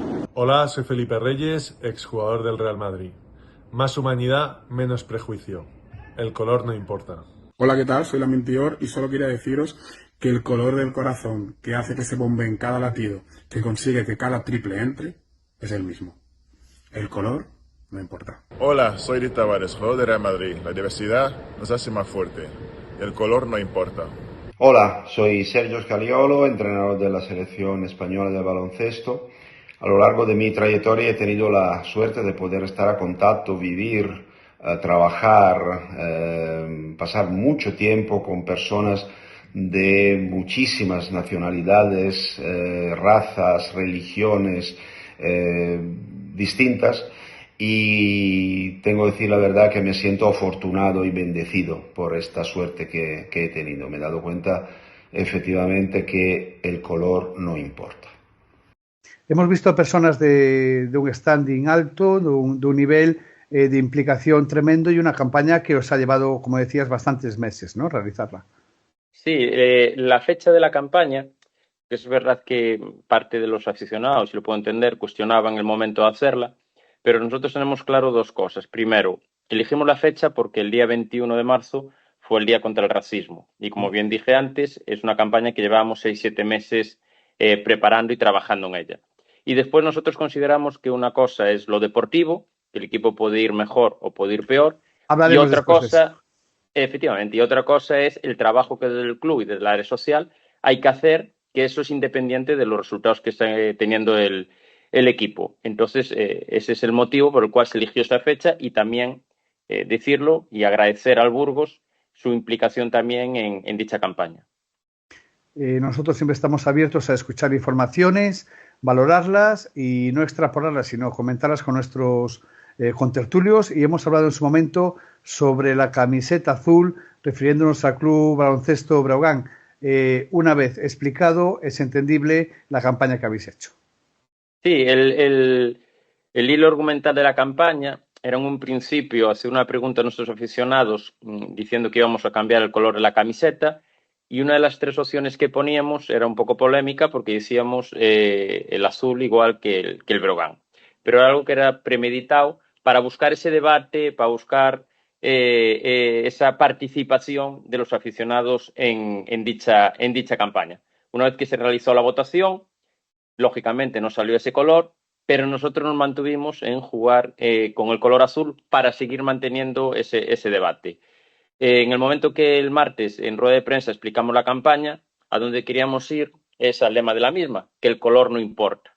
Y lo que queríamos explicar con esta campaña, que es esa rabia, esa indignación que sintieron muchos aficionados al ver que el color con el que íbamos a jugar era el mismo que el Breogán, por desgracia es la misma indignación, la misma rabia o el mismo odio que mucha gente siente por personas de diferente color o personas de otras nacionalidades. Con una salvedad, la camiseta se puede quitar y cambiar el color. La gente que tiene otro color o viene de otra procedencia no puede cambiarlo y sigue teniendo ese rechazo totalmente injustificado por una minoría de la sociedad, pero que realmente le afecta mucho en su día a día. Ni tiene por qué cambiarlo en ningún momento. Efectivamente. Correcto, efectivamente. Si te parece, Gonzalo, seguimos hablando del área social, que estáis haciendo muchas cosas de integración muy interesantes, ¿no? Sí, ya para terminar con el tema, si te parece, que quería hacer dos puntualizaciones.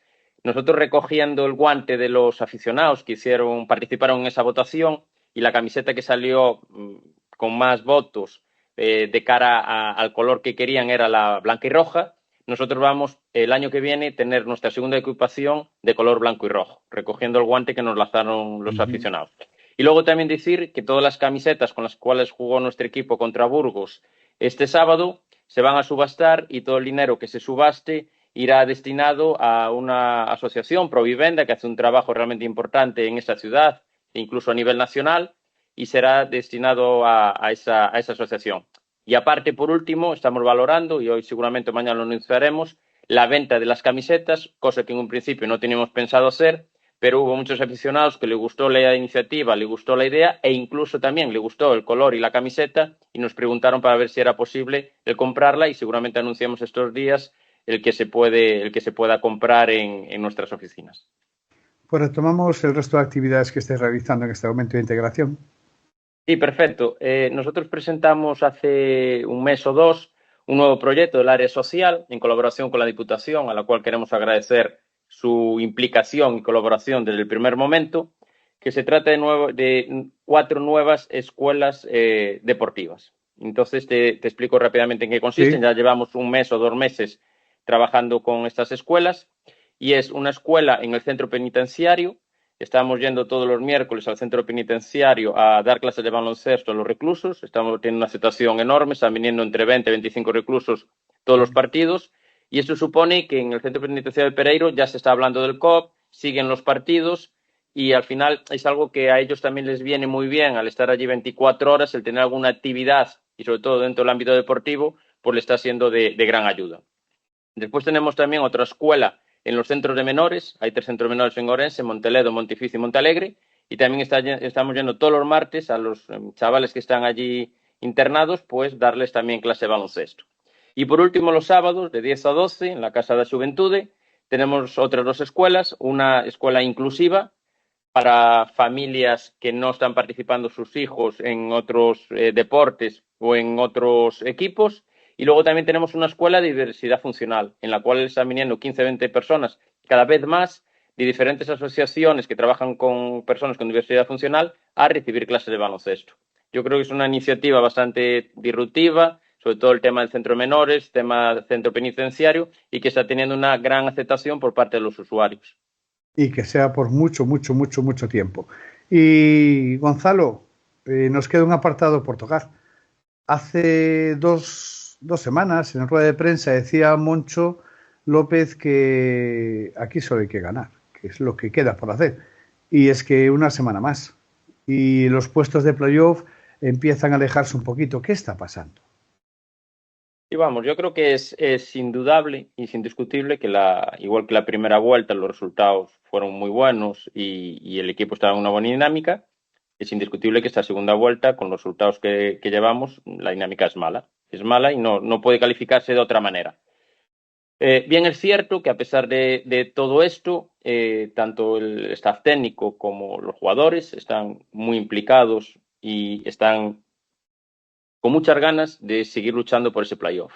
¿Pero qué sucede ahora mismo, pese a todas las derrotas que llevamos en esta segunda vuelta, seguimos en puestos de playoff y el objetivo tanto del cuerpo técnico como de jugadores como del Consejo de Administración es luchar hasta el último partido por meternos en esos playoffs. Y el motivo principal es uno, son nuestros aficionados.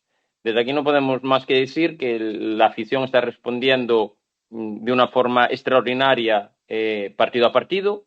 A pesar de estar mal la racha, sigue apoyando con una asistencia importante en el Paco Paz y yo creo que se merecen, más que nadie, la alegría de poder, después de muchos años, jugar un playoff de ascenso. Entonces, en eso estamos todos, intentando revertir esta situación, analizar cuál es el motivo que nos llevó hasta aquí e intentar buscar las soluciones para poder entrar en esos playoffs. Pero ese motivo, Gonzalo, entiendo que con tantas derrotas consecutivas, entiendo que ya estará más que localizado, ¿no? Sí, vamos a ver, hay una serie de cosas a nivel interno que se trataron. Yo creo que no hay, por decirlo de alguna manera, ningún motivo concreto en cuanto, y todo lo contrario, ambiente dentro de la plantilla, trabajo en el día a día. Sí que es verdad que la segunda vuelta perdimos partidos contra equipos que en teoría son, por decirlo de alguna manera, de nuestra liga, y eso nos marcó mucho. Yo creo que nos marcó sobre todo a los jugadores a nivel psicológico. También es cierto que en las últimas 4 o 5 jornadas, quitando el partido contra Morón, que ahí, bueno, no hay nada que decir, se compitió contra todos los grandes, se tuvo opciones contra Betis, el partido lo teníamos prácticamente ganado, se tuvo opciones contra Estudiantes, se tuvo opciones contra Obradoiro, se ganó fuera de Ourense en una cancha complicada como la de Tizona, y bueno, y contra Burgos pues fue más complicado, competimos la primera parte, pero teníamos una serie de lesiones y teníamos enfrente un equipo muy potente. Yo confío y creo, y a lo mejor espero hablar contigo dentro de unas semanas cuando acabe la fase regular, confío y creo que el equipo va a empezar a ganar va a ganar partidos, y yo confío que nos van a meter en playoff. Pero bueno, hay que esperar y exigir lo máximo, pero sobre todo por lo que te decía antes, por nuestros aficionados. Me estás comentando que el vestuario está unido, el cuerpo técnico está unido. Entonces, ¿cuál es el clic que hay que realizar para empezar a conseguir otra vez una dinámica positiva? Pues yo creo sinceramente que lo más importante en ese momento es ganar el primer partido. En el momento que el equipo gane el primer partido, que esperemos que sea este sábado en Fuenlabrada, y ve que es capaz de volver a ganar, al igual que lo hacía en la primera vuelta, yo creo que a partir de ahí van a venir las victorias. Yo creo que es un tema de confianza y de que los chavales se preguntan qué está pasando, porque estamos entrenando bien, estamos luchando, creemos que tenemos que jugar playoff y queremos jugar playoff, pero no dan llegado esas victorias. Entonces yo confío que en el momento que llegue la primera, que espero que sea más pronto que tarde, a partir de ahí el equipo va a coger otra vez confianza y vamos a entrar otra vez en una buena racha. Es mi opinión personal y espero que así sea. El Consejo de Administración apoya, me imagino, tanto al cuerpo técnico como a los jugadores actuales al 100%, ¿no? Sí, nosotros lo tenemos claro. Es decir, yo creo que se está haciendo una segunda vuelta mala, pero en líneas generales, si hace mala 6 meses... no sería la palabra, Gonzalo, sería otra la palabra.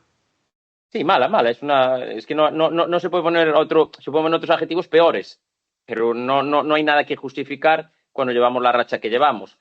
Ahora bien, si también es cierto, y digo una cosa, que si hace 6 o 7 meses nos dicen que faltando 7 jornadas estamos en puestos de playoff, yo creo que los aficionados y yo personalmente firmaríamos. ¿Qué pasa? Que después las expectativas que se levantaron con una primera vuelta muy buena, pues todos queremos más. Y creemos que el equipo puede dar más. Es el mismo equipo que en la primera vuelta nos situó en el 4º o 5º puesto y ganamos 10 partidos. Pues bueno, sí, desde el Consejo de Administración, confianza total en el cuerpo técnico, porque están haciendo un buen trabajo, y confianza en la plantilla, porque yo que tengo la oportunidad de vez en cuando viajar con ellos, de estar con ellos en el Paco Paz, veo la implicación de los chavales y veo que tienen ganas de ganar ese partido, que creo que le va a dar el empujón definitivo para entrar en la senda de las victorias y meternos en playoff. Pues que así sea. Te citamos, Gonzalo, para el final de esta fase regular, para analizar cómo ha concluido la misma, y otra vez enhorabuena por vuestra estrategia y vuestro desarrollo de esta campaña contra el racismo y el resto de actividades que estéis realizando. Mucha suerte, Gonzalo, en lo que queda de temporada, para ti, para el equipo y para el club. Muchas gracias también a vosotros por la labor que hacéis a la hora de difundir el baloncesto gallego y todo lo que en él pasa. Muchas gracias. Continuamos.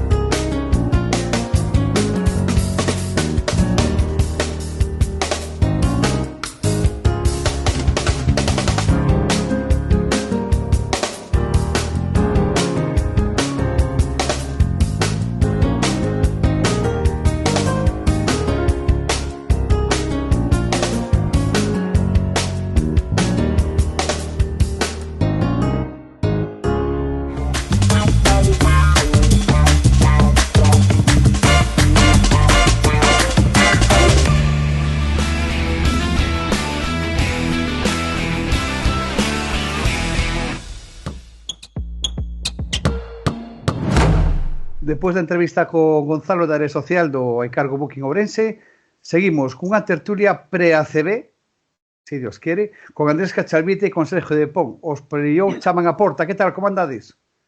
Moi boas tardes, que tal? Podemos chamarlle así? Podemos chamarlle así, pre-ACB? Nunca se sabe? Bueno, no lado do Obradoiro quizás sí, no lado do COV tertulia pre-permanencia. Bueno. Imos comenzar co partido do COP, escoitando a Moncho López, falando de dos temas, non? Unha, as derrotas, o crecemento do equipo e tamén da xestión, unha vez máis, no terceiro cuarto. Sabe, ¿no? Me parece que hay una caída de energía muy grande en el tercer cuarto. Quizá yo podía haber parado el partido antes, pero me preocupaba quedar ya solo con un tiempo muerto. Y bueno, hicimos ahí la goma, se fueron a 11, 14 puntos, nos ponemos a 7, me parecía que no había que pararlo, aunque estaba viendo al equipo ya con muchas dificultades para atacar, con criterio y cansados, ¿no? Y bueno, creo que me equivoqué en eso. Y independientemente de la serie de derrotas de la segunda vuelta, duele mucho perder, cuesta mucho, estoy jodido. Vamos a trabajar para seguir mejorando, porque yo veo al equipo mejorar en las últimas semanas. Hoy parece que no lo demostramos, pero bueno, yo sé ver momentos buenos y hay un crecimiento, hay una recuperación de algunos jugadores, aunque hay otros que aún les falta mucho. Intentamos dar minutos hoy, pero les falta bastante para estar a su nivel y lo que hay que hacer es seguir apoyándolos. Bueno, Moncho, discurso habitual, cun un 12 de balance, pouco se pode dicir, non? Ademais, unha plantilla moi mermada, penso que a rolda de prensa foi casi un trámite tentando sacar a parte positiva do encontra e botándose un pouquiño a culpa da derrota novamente, non? Ao final, pouco que dicir desa rolda de prensa, a verdade. É dicir, que xestionou mal o partido no terceiro ou cuarto, guardándose un tempo morto, bueno, é verdade, non? Foi tentando aguantar o tirón do Burgos como boamente puido, pero con este plantel agora mesmo como ten, é moi difícil gañarlle a un mastodante como a Burgos. Hombre, San Pablo xoga noutra liga desde o principio da temporada e eu estuve vendo o partido e, bueno, sí, eu creo que Ourense aguantou o que aguantou, pois a primeira parte, pois facendo oposición a un equipazo como é Burgos, e logo, pois, claro, a diferencia de plantel é abismal e, sobre todo, o que está a pasar en Club Baloncesto Ourense, que é bastante inexplicable despois de ver o principio de temporada, de ver a pretemporada e de ver certos xogadores que ten, pois eu creo que ahora que ten que pensar é na permanencia, porque con esa xeira tan negativa e quedando, creo que 8 ou 9 partidos, non se pode despistar. Seguinte, Sergio, Fuenlabrada, non? Seguinte, Fuenlabrada, xa, tamén. Sí, agora mesmo polo triple empate, hai un triple empate, estaría fora do playoff, inda que a clasificación da primeira FEB o sigue metendo dentro do playoff, pero creo que na última xornada xogan entre sí varios equipos, entón o COP ten perdido, saberás, está fora, dicir, se rematase hoxe a competición desta forma, o COP estaría fora do playoff, en boa parte merecido polos 3 últimos meses que leva feito de competición. E agora mesmo o que se comentaba anteriormente, que contaba incluso Gonzalo, non? Eso de buscar unha victoria, gañar en Fuenlabrada, eu vexo moi complicado gañar a Fuenlabrada esta fin de semana, basicamente porque as sensacións non son boas. Valores claves do COP, como Brito, están totalmente diluídos. Boa noticia, Sergio Rodríguez parece que está reconducindo un poquinho a situación, pero sen Moody, con Mendicote tamén lesionado, con Gil que nin está nin se lle espera, está moi complicado. Que di Sergio, o Coba agora mesmo é carne de permanencia, gañar un par de partidos máis e acabar a tempada como boamente pode. Moody que ten? Moody non se sabe nada, como sempre, no Club Ourense de Baloncesto. Moody foi baixa antes do encontro, non se sabe, din que lesión, e haberá que esperar esta semana a ver que ten. Sí, porque me extrañou non velo xogando, despois creo que foi nun tempo morto, vin ali vestido con chándal e foi cando me percatei de que estaba fora, de que estaba, supoño que lesionado, por eso non participou. E a mí outro xogador que me causa, non sei, certa decepción al ver ao principio de temporada é Crique, non? Tamén como empezou, todos falamos maravillas dele e eu non sei se despois da lesión non volveu a ser o xogador de principio de Despois da temporada. lesión, a chegada de Ogunsipe, eu penso que perdeu quizáis o seu posto no 5 inicial, na rotación, e está costando adaptarse o xogo do novo Kobe. Notase en falta a súa presencia que falábamos. Os 3 primeiros meses de competición de cricket foron espectaculares. É un catro moi móvil, cun tiro a media distancia desde que xa non se ve, e agora mesmo é case a sombra do que foi, sumado a pouca aportación de Gil, a pouca capacidade anotadora de Ogunsipe, o xogo interior do Kobe bastante frouxo.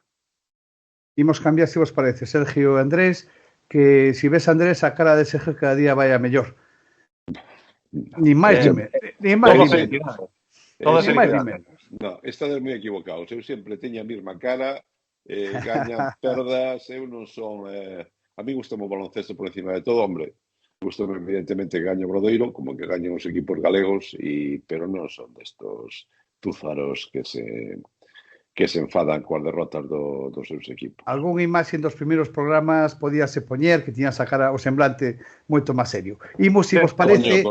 Claro, por eso, imos cas palabras de Félix para comenzar o bloque do Obradoiro. Fala de talento ofensivo, fala da exigencia do equipo, reparto de minutos. Sergio, 20 de 39 en triples.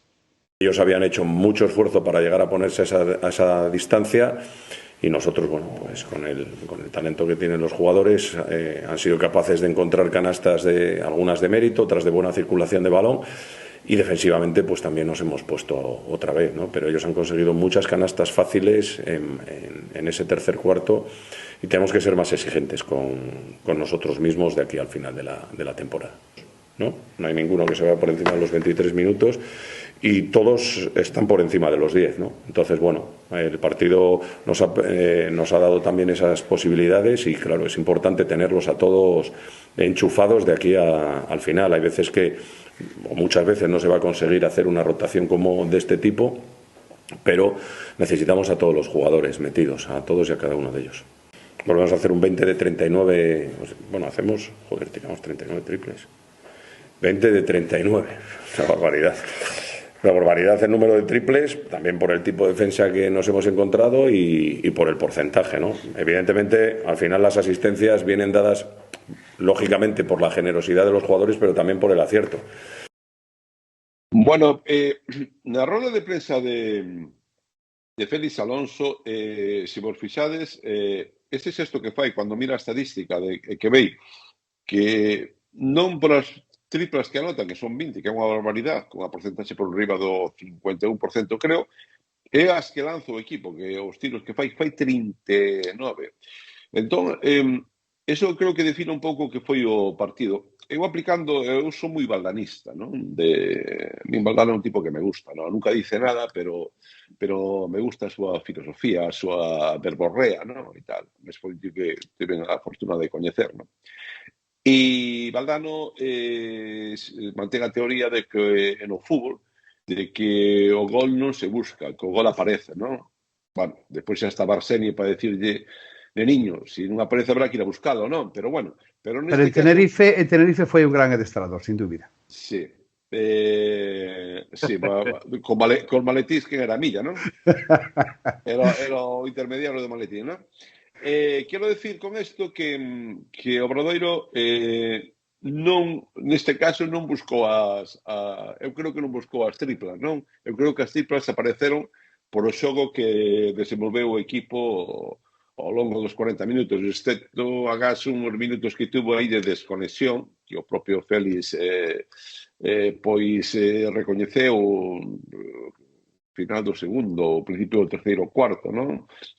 A vantaxe era moi importante, entón eu creo que se deixou ir e acurtou diferenzas Castelló, pero o equipo ahora está defendendo moi ben, para mí esa é a clave, e logo en ataque ten recursos por todos os lados, é dicir, eu creo que Vladi Brociansky é o xogador máis quizá máis diferencial da competición con Granger, non?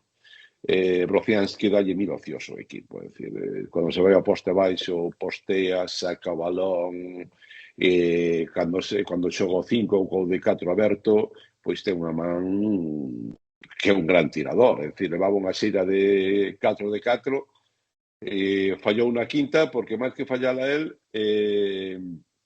Davison, que ten un apartado especial este xogador, Davison tiña o balón, tiña un pase moi claro para darlle, e Davison que non anotou nin un só punto en todo o partido, é dicir, o máximo anotador do equipo, non anotou e o equipo foi a 100 puntos, imagínate a capacidade que ten o equipo no resto de todo o plantel, pois buscou ele o seu tiro, pero non puido darlle un mal pase e fallou a quinta consecutiva de Brocians. Quero decir con isto que, ademais, Balvin sí sabe ahora o que está en Santiago, eu creo que ahora xa o ten moi claro que está para ascender o equipo.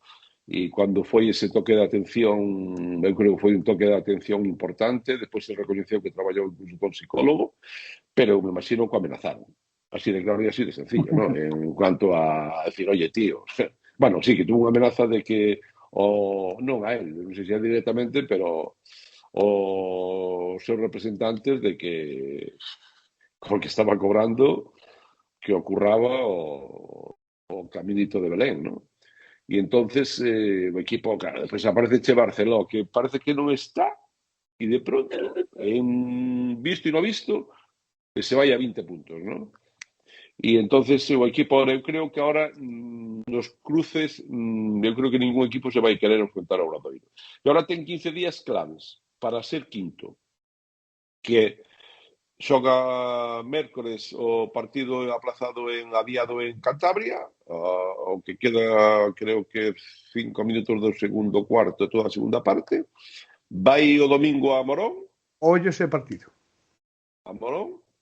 E recibe en Sar a Palencia. Palencia palmou con Zamora, é dicir, o Obradoiro, si fai pleno de 3 estes 15 días, superaría a Palencia xa, estaría cunha victoria máis, se non me fallan as contas, con Palencia. Non che quero dicir nada, se é capaz de recuperarlo. A verás que ten un menos 9 con Palencia, entonces eso lle permitiría fallar algún fallo de no que resta de temporadas para ser quinto, que é o que eu creo que o objetivo é ese, ser quinto con factor cancha a favor. E o que pasa é que eu creo que no club enfrontarse a Palencia tampouco lle gusta nada, Eu creo que preferirían a Betis. Imos ver, porque quedan 8 partidos, e imos ver como se move esa serie de resultados, ou incluso eu creo que pode haber equipos que busquen un cruce millón incluso perdendo, non sei. Pero evidentemente o objetivo é ser quintos, creo que ahora, se non cometen, non sei. Hombre, en Cantabria teño un problema. E en Cantabria non está ni Alex Barceló, ni está Fallano. Tampouco está Stephens, que era o que estaba na ata ese partido. Entonces, imos ver como cal é o comportamento do equipo en Cantabria. E logo Morón, home, creo que además Morón acaba de rescindir contrato con un dos xogadores importantes. Hombre, a pista é o que é, pero vamos, eu creo que é colgar llevados a Balvin ali dentro e Carmeta para baixo, non sei. Hombre, sería un desastre. Que costoulle moitísimo a Estudiantes, ese partido vino eu. Costoulle as de Dios, tiño partido perdido Estudiantes, Sí. E acabou gañando ese partido en Morón. Bueno, o Cobb perdeu de 35 ali, non te esquezas. Sí, exacto. Sí. Andrés, imos acabando. O último comentario sobre o partido do Obradoiro. O que ven, claro. Primeiro de todo, que maravilla poder ver a Sergio desfrutar, facer xa as súas cábalas de playoff, de cuartos, isto é unha maravilla. Parece o Cobb fai 4 meses, pero... Primavera, está guapo. A primavera sangue altera, pero non, o certo é que a verdade é que dá gusto ver xogar o Obradoiro. Como di Sergio, Brocians, que para min a fichaxe da tempada, é un xogador completamente diferencial, é imposible de defender, vímolo no derbi, vino noutros partidos xa do Obradoiro, un xogador que xera, que atrae defensores, é un xogador increíble, que obxectivamente non pinta nada na primeira FEP, evidentemente, pero un luxo. E despois o que di, Barcelo para min é outro xogador que non pinta nada en primeira FEB, que foi esa fichaxe que chegou así un pouquiño da nada, como dixera Félix Alonso, hai que disfrutalo. Sobre todo, pensar nun posible ascenso e en renovar ese núcleo que está facendo agora mesmo o Obradoiro para o ano que ven. Eu creo que Barcelo ten un contrato plurianual, E Vladi Rocianski creo que tamén, pero é que eso eu creo como eso está detrás de moitas lúas, no? Que vai a pasar no Obradoiro, se ascende ou non ascende, bueno, se non ascende non quero nin pensalo. Como me dixo Sergio Raúl fai unhas horas, partido a partido non apuredes o tema, que xa veremos onde se xoga o playoff. Eso é verdade. Esa é unha pelexa que eu creo que Raúl está totalmente metido, está todo moi calado, pero eu creo que por detrás está traballando entre o playoff a Santiago. Eso eu creo que eso ten metido entre cella e cella desde fai tempo. Rematamos desexando sorte outra vez, porque imos ao bloque de feminino, a Baxi Ferrol no partido que mañá ten, a ver si por 4 puntiños de diferencia ven para aquí, para Galiza, a Copa de Eurocup. Sergio, moitas gracias. Andrés, moitas gracias. Hasta a semana que ven. Hasta a semana que ven. Boa noite. Chao.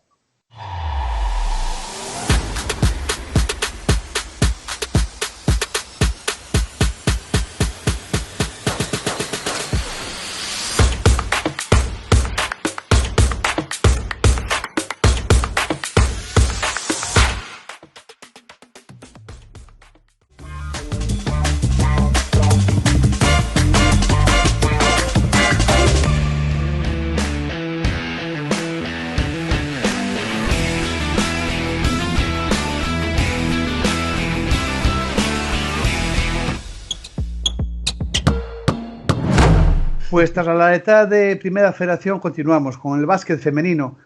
Lo que están jugando los 3 equipos gallegos, madre mía. Y en concreto el Celta, que tendremos con nosotros a una invitada especial, a Laia con nosotros estará. Pero antes de eso, cómo no, el pasado miércoles se celebró una gala magnífica en la cual recibió el premio de los años 70-80 un gran Celta de Vigo. Y su estandarte, la persona representativa, no podía ser que la exjugadora internacional. También en la selección española, también en la Federación Gallega, etc., nuestra querida Susana. Vemos este vídeo, Susana. Xeración anos 70-80 Celta baloncesto. Recolle Susana García, integrante da xeración. Naquelas 2 décadas, o Celta de baloncesto converteuse nun dos mellores equipos de baloncesto femenino de España. Bueno, la verdad que fue súper emotivo el acto también del miércoles y muy merecido para todas las que formamos parte de esa generación, porque yo creo que fuimos un poco las impulsoras del baloncesto femenino en Vigo y orgullosísimas todas de haber recibido esta distinción. En ese acto solamente faltó un tema que era una mayor representación. Me gustaría que dijeses algún nombre, no todas las que vas a decir van a estar en la lista, pero todas las que dices sí que van a ser, ¿no? A ver, el problema era un problema de aforo. El problema de que no hubiesen podido ir más fue un problema de aforo porque el teatro de Orense es lo que es y no había posibilidad de que fuésemos más. Y sí, bueno, te puedo decir algún nombre, pero ya cuando me lo pidieron en Secretaría Xeral, no me gusta porque no me quiero dejar a nadie.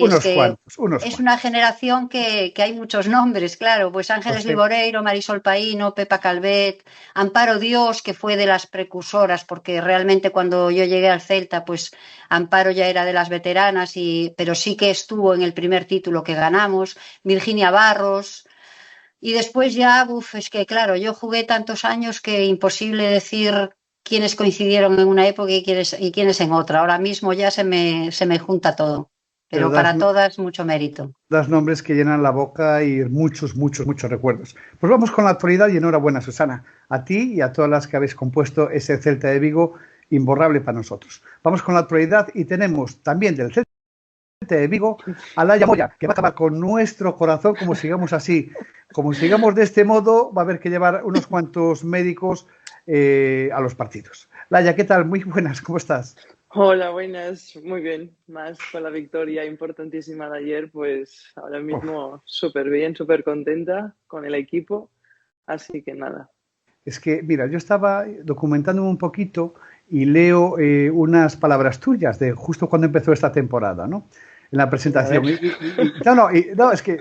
Es que verás lo que dices y verás la actualidad del Celta. Vengo de un año pasado duro. Eso es lo que has dicho. Vengo de un año pasado duro. ¿Y este año qué es?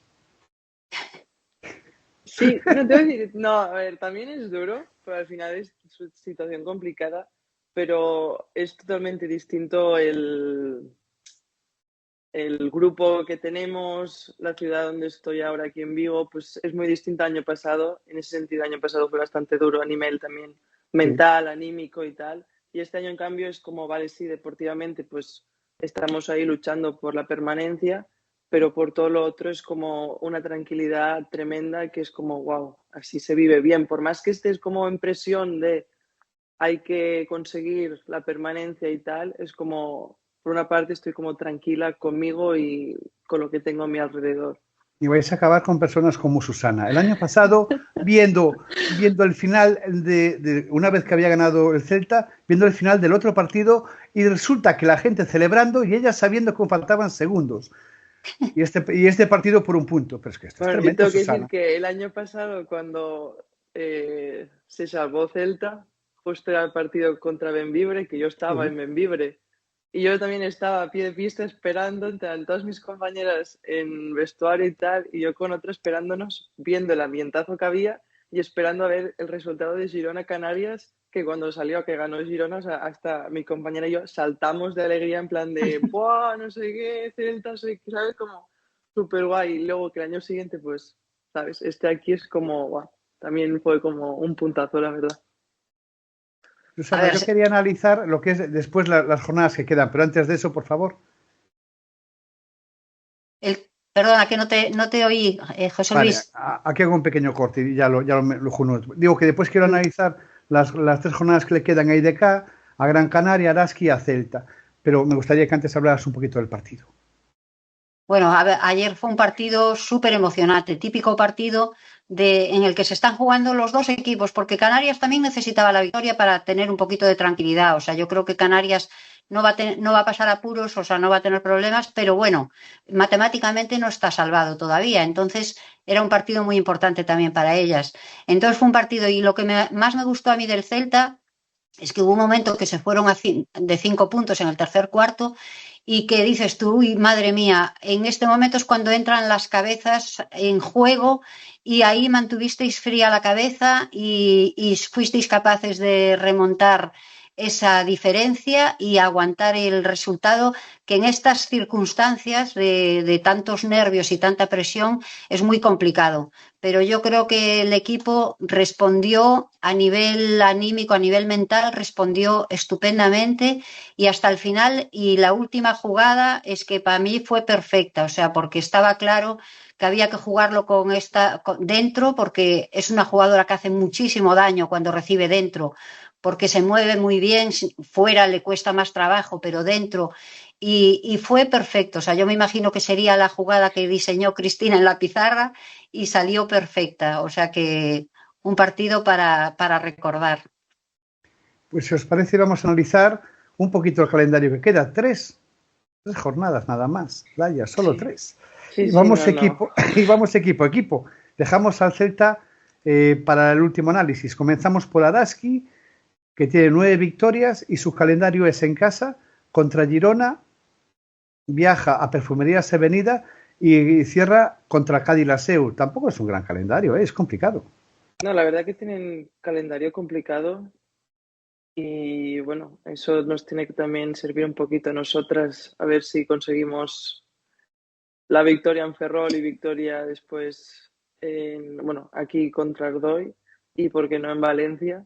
Pero sí que es verdad que tiene calendario complicado, pero tampoco nos podemos fiar porque la verdad que este año tanto los de abajo ganan a los de arriba como cualquier puede ganar a cualquiera y es como, bueno, nosotros nuestro trabajo y ya veremos lo que bueno, pasa. Vamos a mojarnos, Susana. Araski, en casa con Girona, fuera Perfumerías, en casa con Cádiz. ¿Cuántas victorias ves en Araski? Yo veo una y con dificultades. Ahí estamos, ahí estamos. Y de acá, el otro equipo que tiene también 9 victorias, empieza jugando fuera contra Jairis, tiene un partido, como sabéis, ya ganado ante Valencia, con lo cual está en 9 y le quedan solo 2 partidos, fuera contra Jairis y también fuera de casa, último partido en Lugo contra el Ensino. Laia, y de acá, si se despista un poquito, ahí va, ¿eh?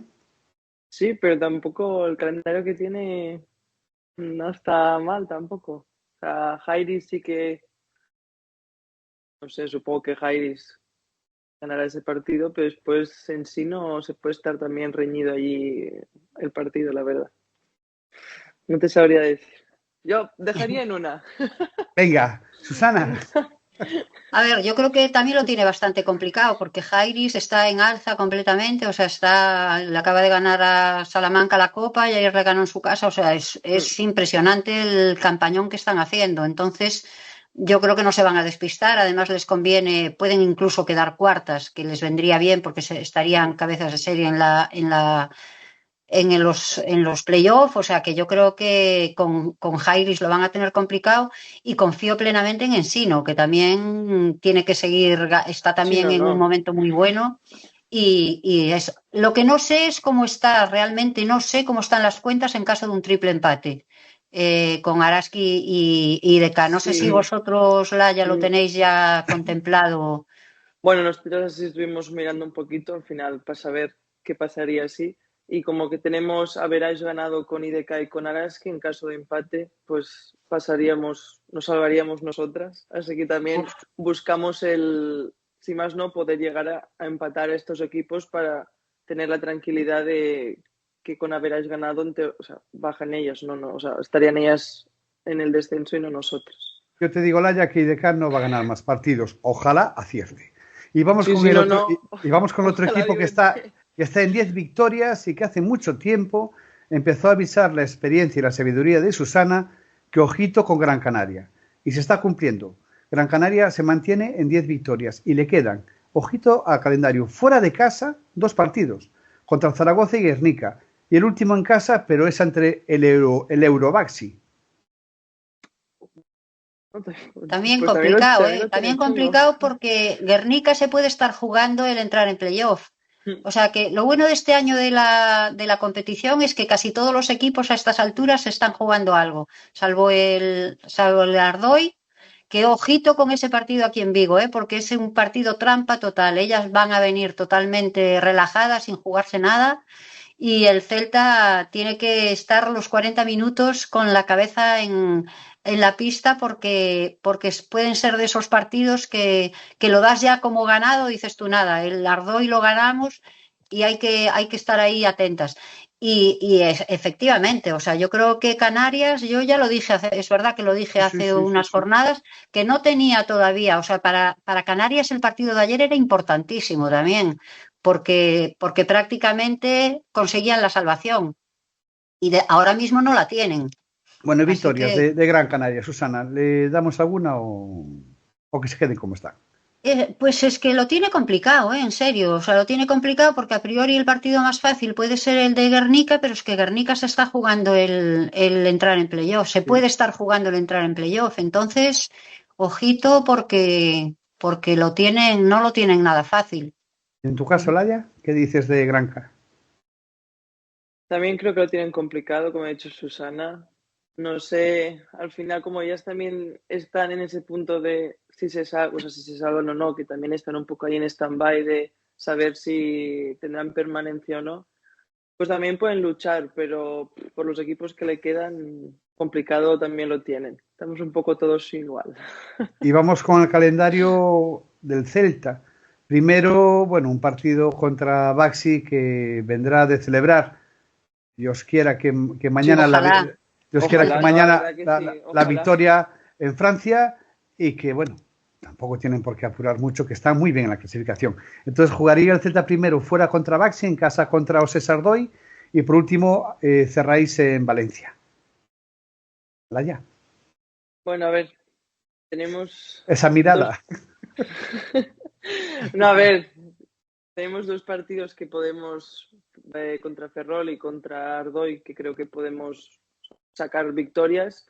Y el partido de Valencia, al final es un equipo del top 3, top 4, bueno, top 5 de arriba, que dices, complicado, pero al final lo puedes pelear, lo puedes competir y puedes llevarte la victoria, porque ahora mismo Valencia tampoco está en una buena situación. Están un poco ahí, pero bueno, al final es Valencia. Pero no te mojaste nada aún. De 3 partidos, ¿cuántas? Mínimo 2. Que son Baxi y Osés en un principio. Y si al final ya vamos sobrados en Valencia sin nervios, Valencia a lo mejor. También. Ay. También cae. Susana. Sí, pues yo creo que yo igual que Laia. Ojalá no lleguéis a Valencia dependiendo de resultados, porque yo recuerdo un año como entrenador, como ayudante con Miguel de entrenador, que nos jugábamos el descenso en el último partido en Valencia, no dependíamos de nosotras y fueron unos momentos espantosos, porque acabó nuestro partido y teníamos que esperar a que acabase otro partido, ya no me acuerdo cuál era. Y yo me acuerdo que fui corriendo a los periodistas que estaban allí en el campo y le pregunté, y me empezó a contar una historia y yo hasta le contesté mal. Digo yo, por Dios, dime cómo quedaron. Y entonces ya me dijo que habían perdido y ya, bueno, todos saltando ahí en el campo. Espero que no tengáis que llegar a esa situación, pero si tenéis que llegar, que se resuelva igual que se resolvió la nuestra. Pues sí, eso ojalá. Si es el caso, que sea así.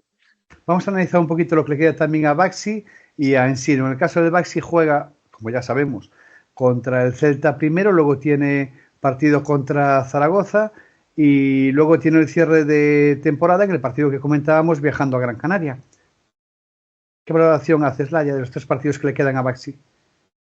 Baxi, el de Canarias se lo lleva. ¿Y luego has dicho Zaragoza? Sí. Y ahí también. Va a ganar 2, ¿no? Va a ganar 2. Yo creo que 2. 2. Yo creo que 2 también. Que no se enfade Lino ni ninguna jugadora, pero bueno, va a ganar 2. Yo creo que sí. Y en el caso del Ensino, juega este fin de semana contra el Juventud de Badalona primero. Posteriormente tiene que viajar contra el Spar Girona y cierra, como ya habíamos comentado anteriormente, en casa contra IDK. Desde luego que gane uno, que gane el IDK, eso por supuesto, y después si araña uno más fuera, pues fenomenal. Exacto, pero pienso igual. El último que pero el IDK, además, a ver, realmente, o sea, pensándolo bien con la cabeza, pues puede ser exactamente lo que pase, que gane al IDK y que pierda, que pueda perder en dijiste Girona y Zaragoza, ¿no?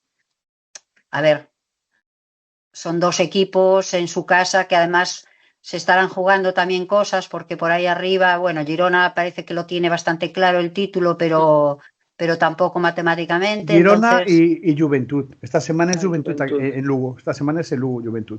Ah, vale, perdón, sí, pues Juventud también pueden ganar. Lo que pasa es que Juventud también está haciendo... con Koulibaly. Sí, es que Koulibaly es muy difícil de parar, está haciendo una campaña impresionante, pero yo creo que sí, que en Lugo yo creo que sí que puede ganar Ensino. Yo creo, Laia, que toda Galicia firmaría un 3-3 para Celta, un 3-3 para Ensino y un 2-3 para Baxi. Eso es. Yo creo que también. Sí. ¿Dónde hay que firmarlo, no? ¿Dónde hay que firmarlo? Ojalá, hombre. Ahora mismo. Pues hemos analizado un poco la jornada, lo que hay, lo que hubo, y la semana que viene tendremos más información al respecto. A por una nueva victoria, Lino, insisto. Yo espero estar en Ferrol con vosotras animando allí desde la pista, espero poder ir, pero si no, vais a tener todo mi apoyo porque estaré viéndoos desde casa. Muchísimas gracias. Y espero que podamos narrar el lunes una victoria del Celta. Pues sí, ojalá sea así. Laia, mucha suerte, un placer que estés con nosotros, mucha suerte en lo que queda de temporada y ya sabéis, un 3-3 es lo que tiene que haber aquí, no hay más. No hay más. Gracias por estar con nosotros, Laia. A vosotros. Vamos con el bloque de arbitraje con Dani Jan y como invitado en 3x3 Álvaro Leis.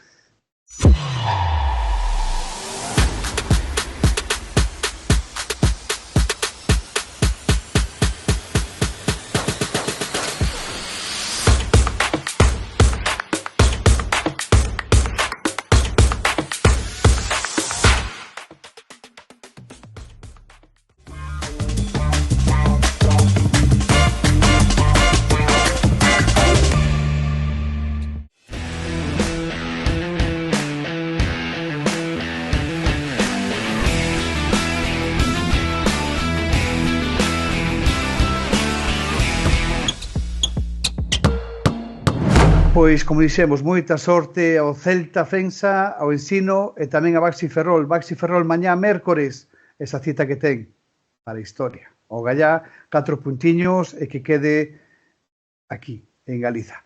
E imos ca parte de arbitraxe con Dani Llán, como sempre. Que tal, Dani, como estás? Que tal todo? Que bo inicio de semana, todo ben.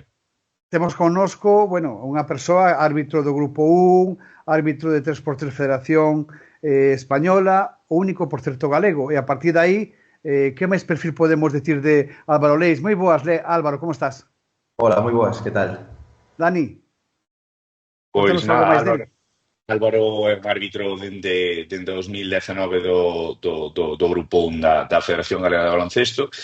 E dende a expansión do 3x3 coa anterior dirección técnica xa nos solicitou a Federación Española un certo perfil de árbitros para a modalidade 3x3 e dende o comenzo Álvaro é o árbitro 3x3, acompañou no principio a Alberto Santoro, pero agora é o único árbitro co título de árbitro FED 3x3 do Comité Galego e tamén nese sentido responsable de formarnos e de trasladarnos todas os tips ou ámbitos técnicos da modalidade 3x3 de baloncesto á Federación Galega de Baloncesto.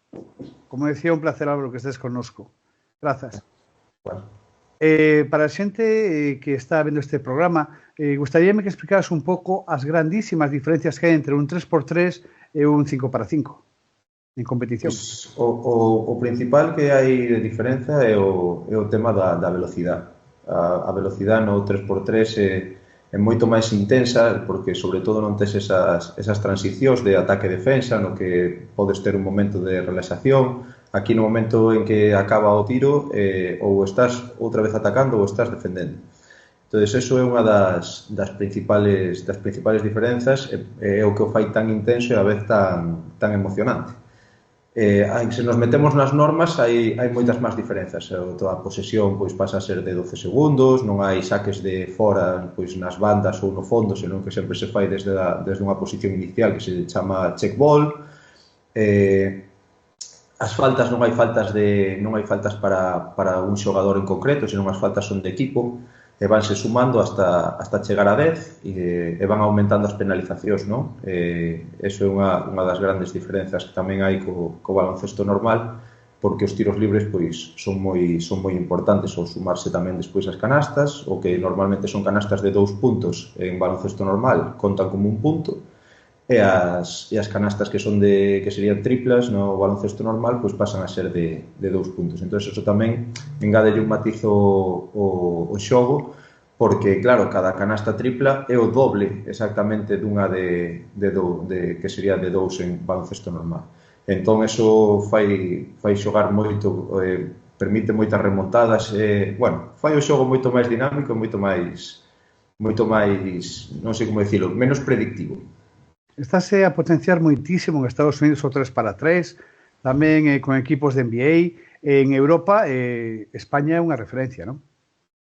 España, sobre todo as rapazas, xa desde sempre foron unha referencia. Non sei por que motivo, a verdad que sí que coinciden con algunhas delas nalgún torneo e demais, pero nunca lle preguntei por que hai esa diferencia. En masculino, pois, vai mellorando pouco a pouco, pero o nivel das rapazas pois foi espectacular. Prova dela é a medalla que conseguiron no verán pasado. Todo o que están facendo, porque aparte teñen un relevo xeracional espectacular. De feito está Ceci Mugate, que está aquí en Ensino, Alba Prieto, que tamén estuvo en Ensino, son xogadores que están empezando a entrar en rotación, están facendo moi ben, porque para cando foron ali creo que era Tailandia, onde foi este último torneo, fixeron tamén un moi bo papel. Non sei, creo que quedaron terceiros, non podo asegurar. Dani, todo teu. Nada, nese sentido, dende a Federación Galega de Baloncesto, bueno, primeiro da Federación Española, empezase a dar bombo, digamos, e importancia tamén á capacidade arbitral neste sentido, e dende a Federación Galega, bueno, é o mismo no sentido de, previamente nos anos anteriores, como xefe de estudios na SGAR, pois contaba con Álvaro e con Alberto, bueno, este último ano só con Álvaro para unha xornada formativa de 3x3 para os árbitros galegos da Escola Galega de Árbitros. E neste sentido, bueno, comentei yo Álvaro, pero unha idea é crear unha figura dun responsable arbitral de 3x3 ligado á dirección técnica e nese caso tamén darlle a importancia a esta modalidade que está tendo. Cada vez é maior, xa non só fixada no período de verán, que normalmente era cando se disputa o grueso, digamos, de torneos 3x3, senón que xa cada vez tamén hai máis presencia pois en torneos de Nadal, en torneos en épocas de pontes, como pode ser a Semana Santa, a ponte do 1 de maio, e creo que é algo no que a figura arbitral non se debe quedar atrás. Creo que é unha boa oportunidade tamén para medrar, para disgregar tamén capacidade arbitral, para poder traballar, e creo nese sentido que alguén coñecedor da modalidade ao perfecto, porque eu son un amante tamén da modalidade 3x3 e pitei torneos de certo nivel, pero non se pode comparar pois nese sentido o nivel arbitral ou o nivel de coñecementos que eu podo ter, por exemplo, por moi árbitro da Federación Española de 5x5 neste sentido que sea, coa capacidade de coñecemento que, por exemplo, pode ter Álvaro, que é alguén que xa lle transmiten pois os seus técnicos da Federación Española e que ele integra na Federación Galega. Pero que exigencia maiores ter un árbitro cando está desenrolando a súa actividade en 3x3? Hai algunha desenrolo físico ou mental de xestión? Que diferencia hai nese aspecto? Hai moito máis mental. Eu, bueno, comenteino con Dani moitas veces e demais. A miña cousa máis exixente que pitei hasta ahora na miña vida fora esa final de 3x3 de Herbalife en Coruña, o primeiro ano que fun pitar 3x3. Claro, como dice Dani, bueno, eu empecé bastante vello xa neste mundo da arbitraxe, porque pasei por todo, xogador, adestrador e demais. Claro, despois de 1, 2 ou 2 anos en Grupo 1, bueno, que máis ou menos pois xa pitabas nacional e autonómica aquí en Galicia, chegoume esa oportunidade e fun pitar esa final. E claro, pasaches de pitar a xente de nacional aquí en Galicia a encontrarte pois con Nacho Martín, encontrarte con Diego de Vega, encontrarte con xente de Lev, ACB, e xogando, bueno, Llorca, bueno, todo xente dun nivel apabullante. Claro, a velocidade, o nivel de contacto que esa xente tiña ou o que estaban acostumados, chegar a poñerte o nivel, eso fora, aparte fora unha final, unha remontada espectacular de Pitius, un Diego de Blas que agora está tamén na selección, fixeron unha final espectacular, fora unha remontada increíble, pero fora todo, claro, moi rápido acabei ese partido, e claro, o partido son de 10 minutos, pero desto que te tes que sentar e dicir, buah, sabes, hormigueo no corpo, sabes, parecía que viñas de correr unha maratón. É máis que nada o traballo mental, pola velocidade do xogo, por esa, hai un matiz moi pequeno entre o contacto que se permite e o contacto que falta. E estar en manter a concentración para decir, veña, todas estas así pitas e estas non, é moi intenso. Dani, pechamos contigo.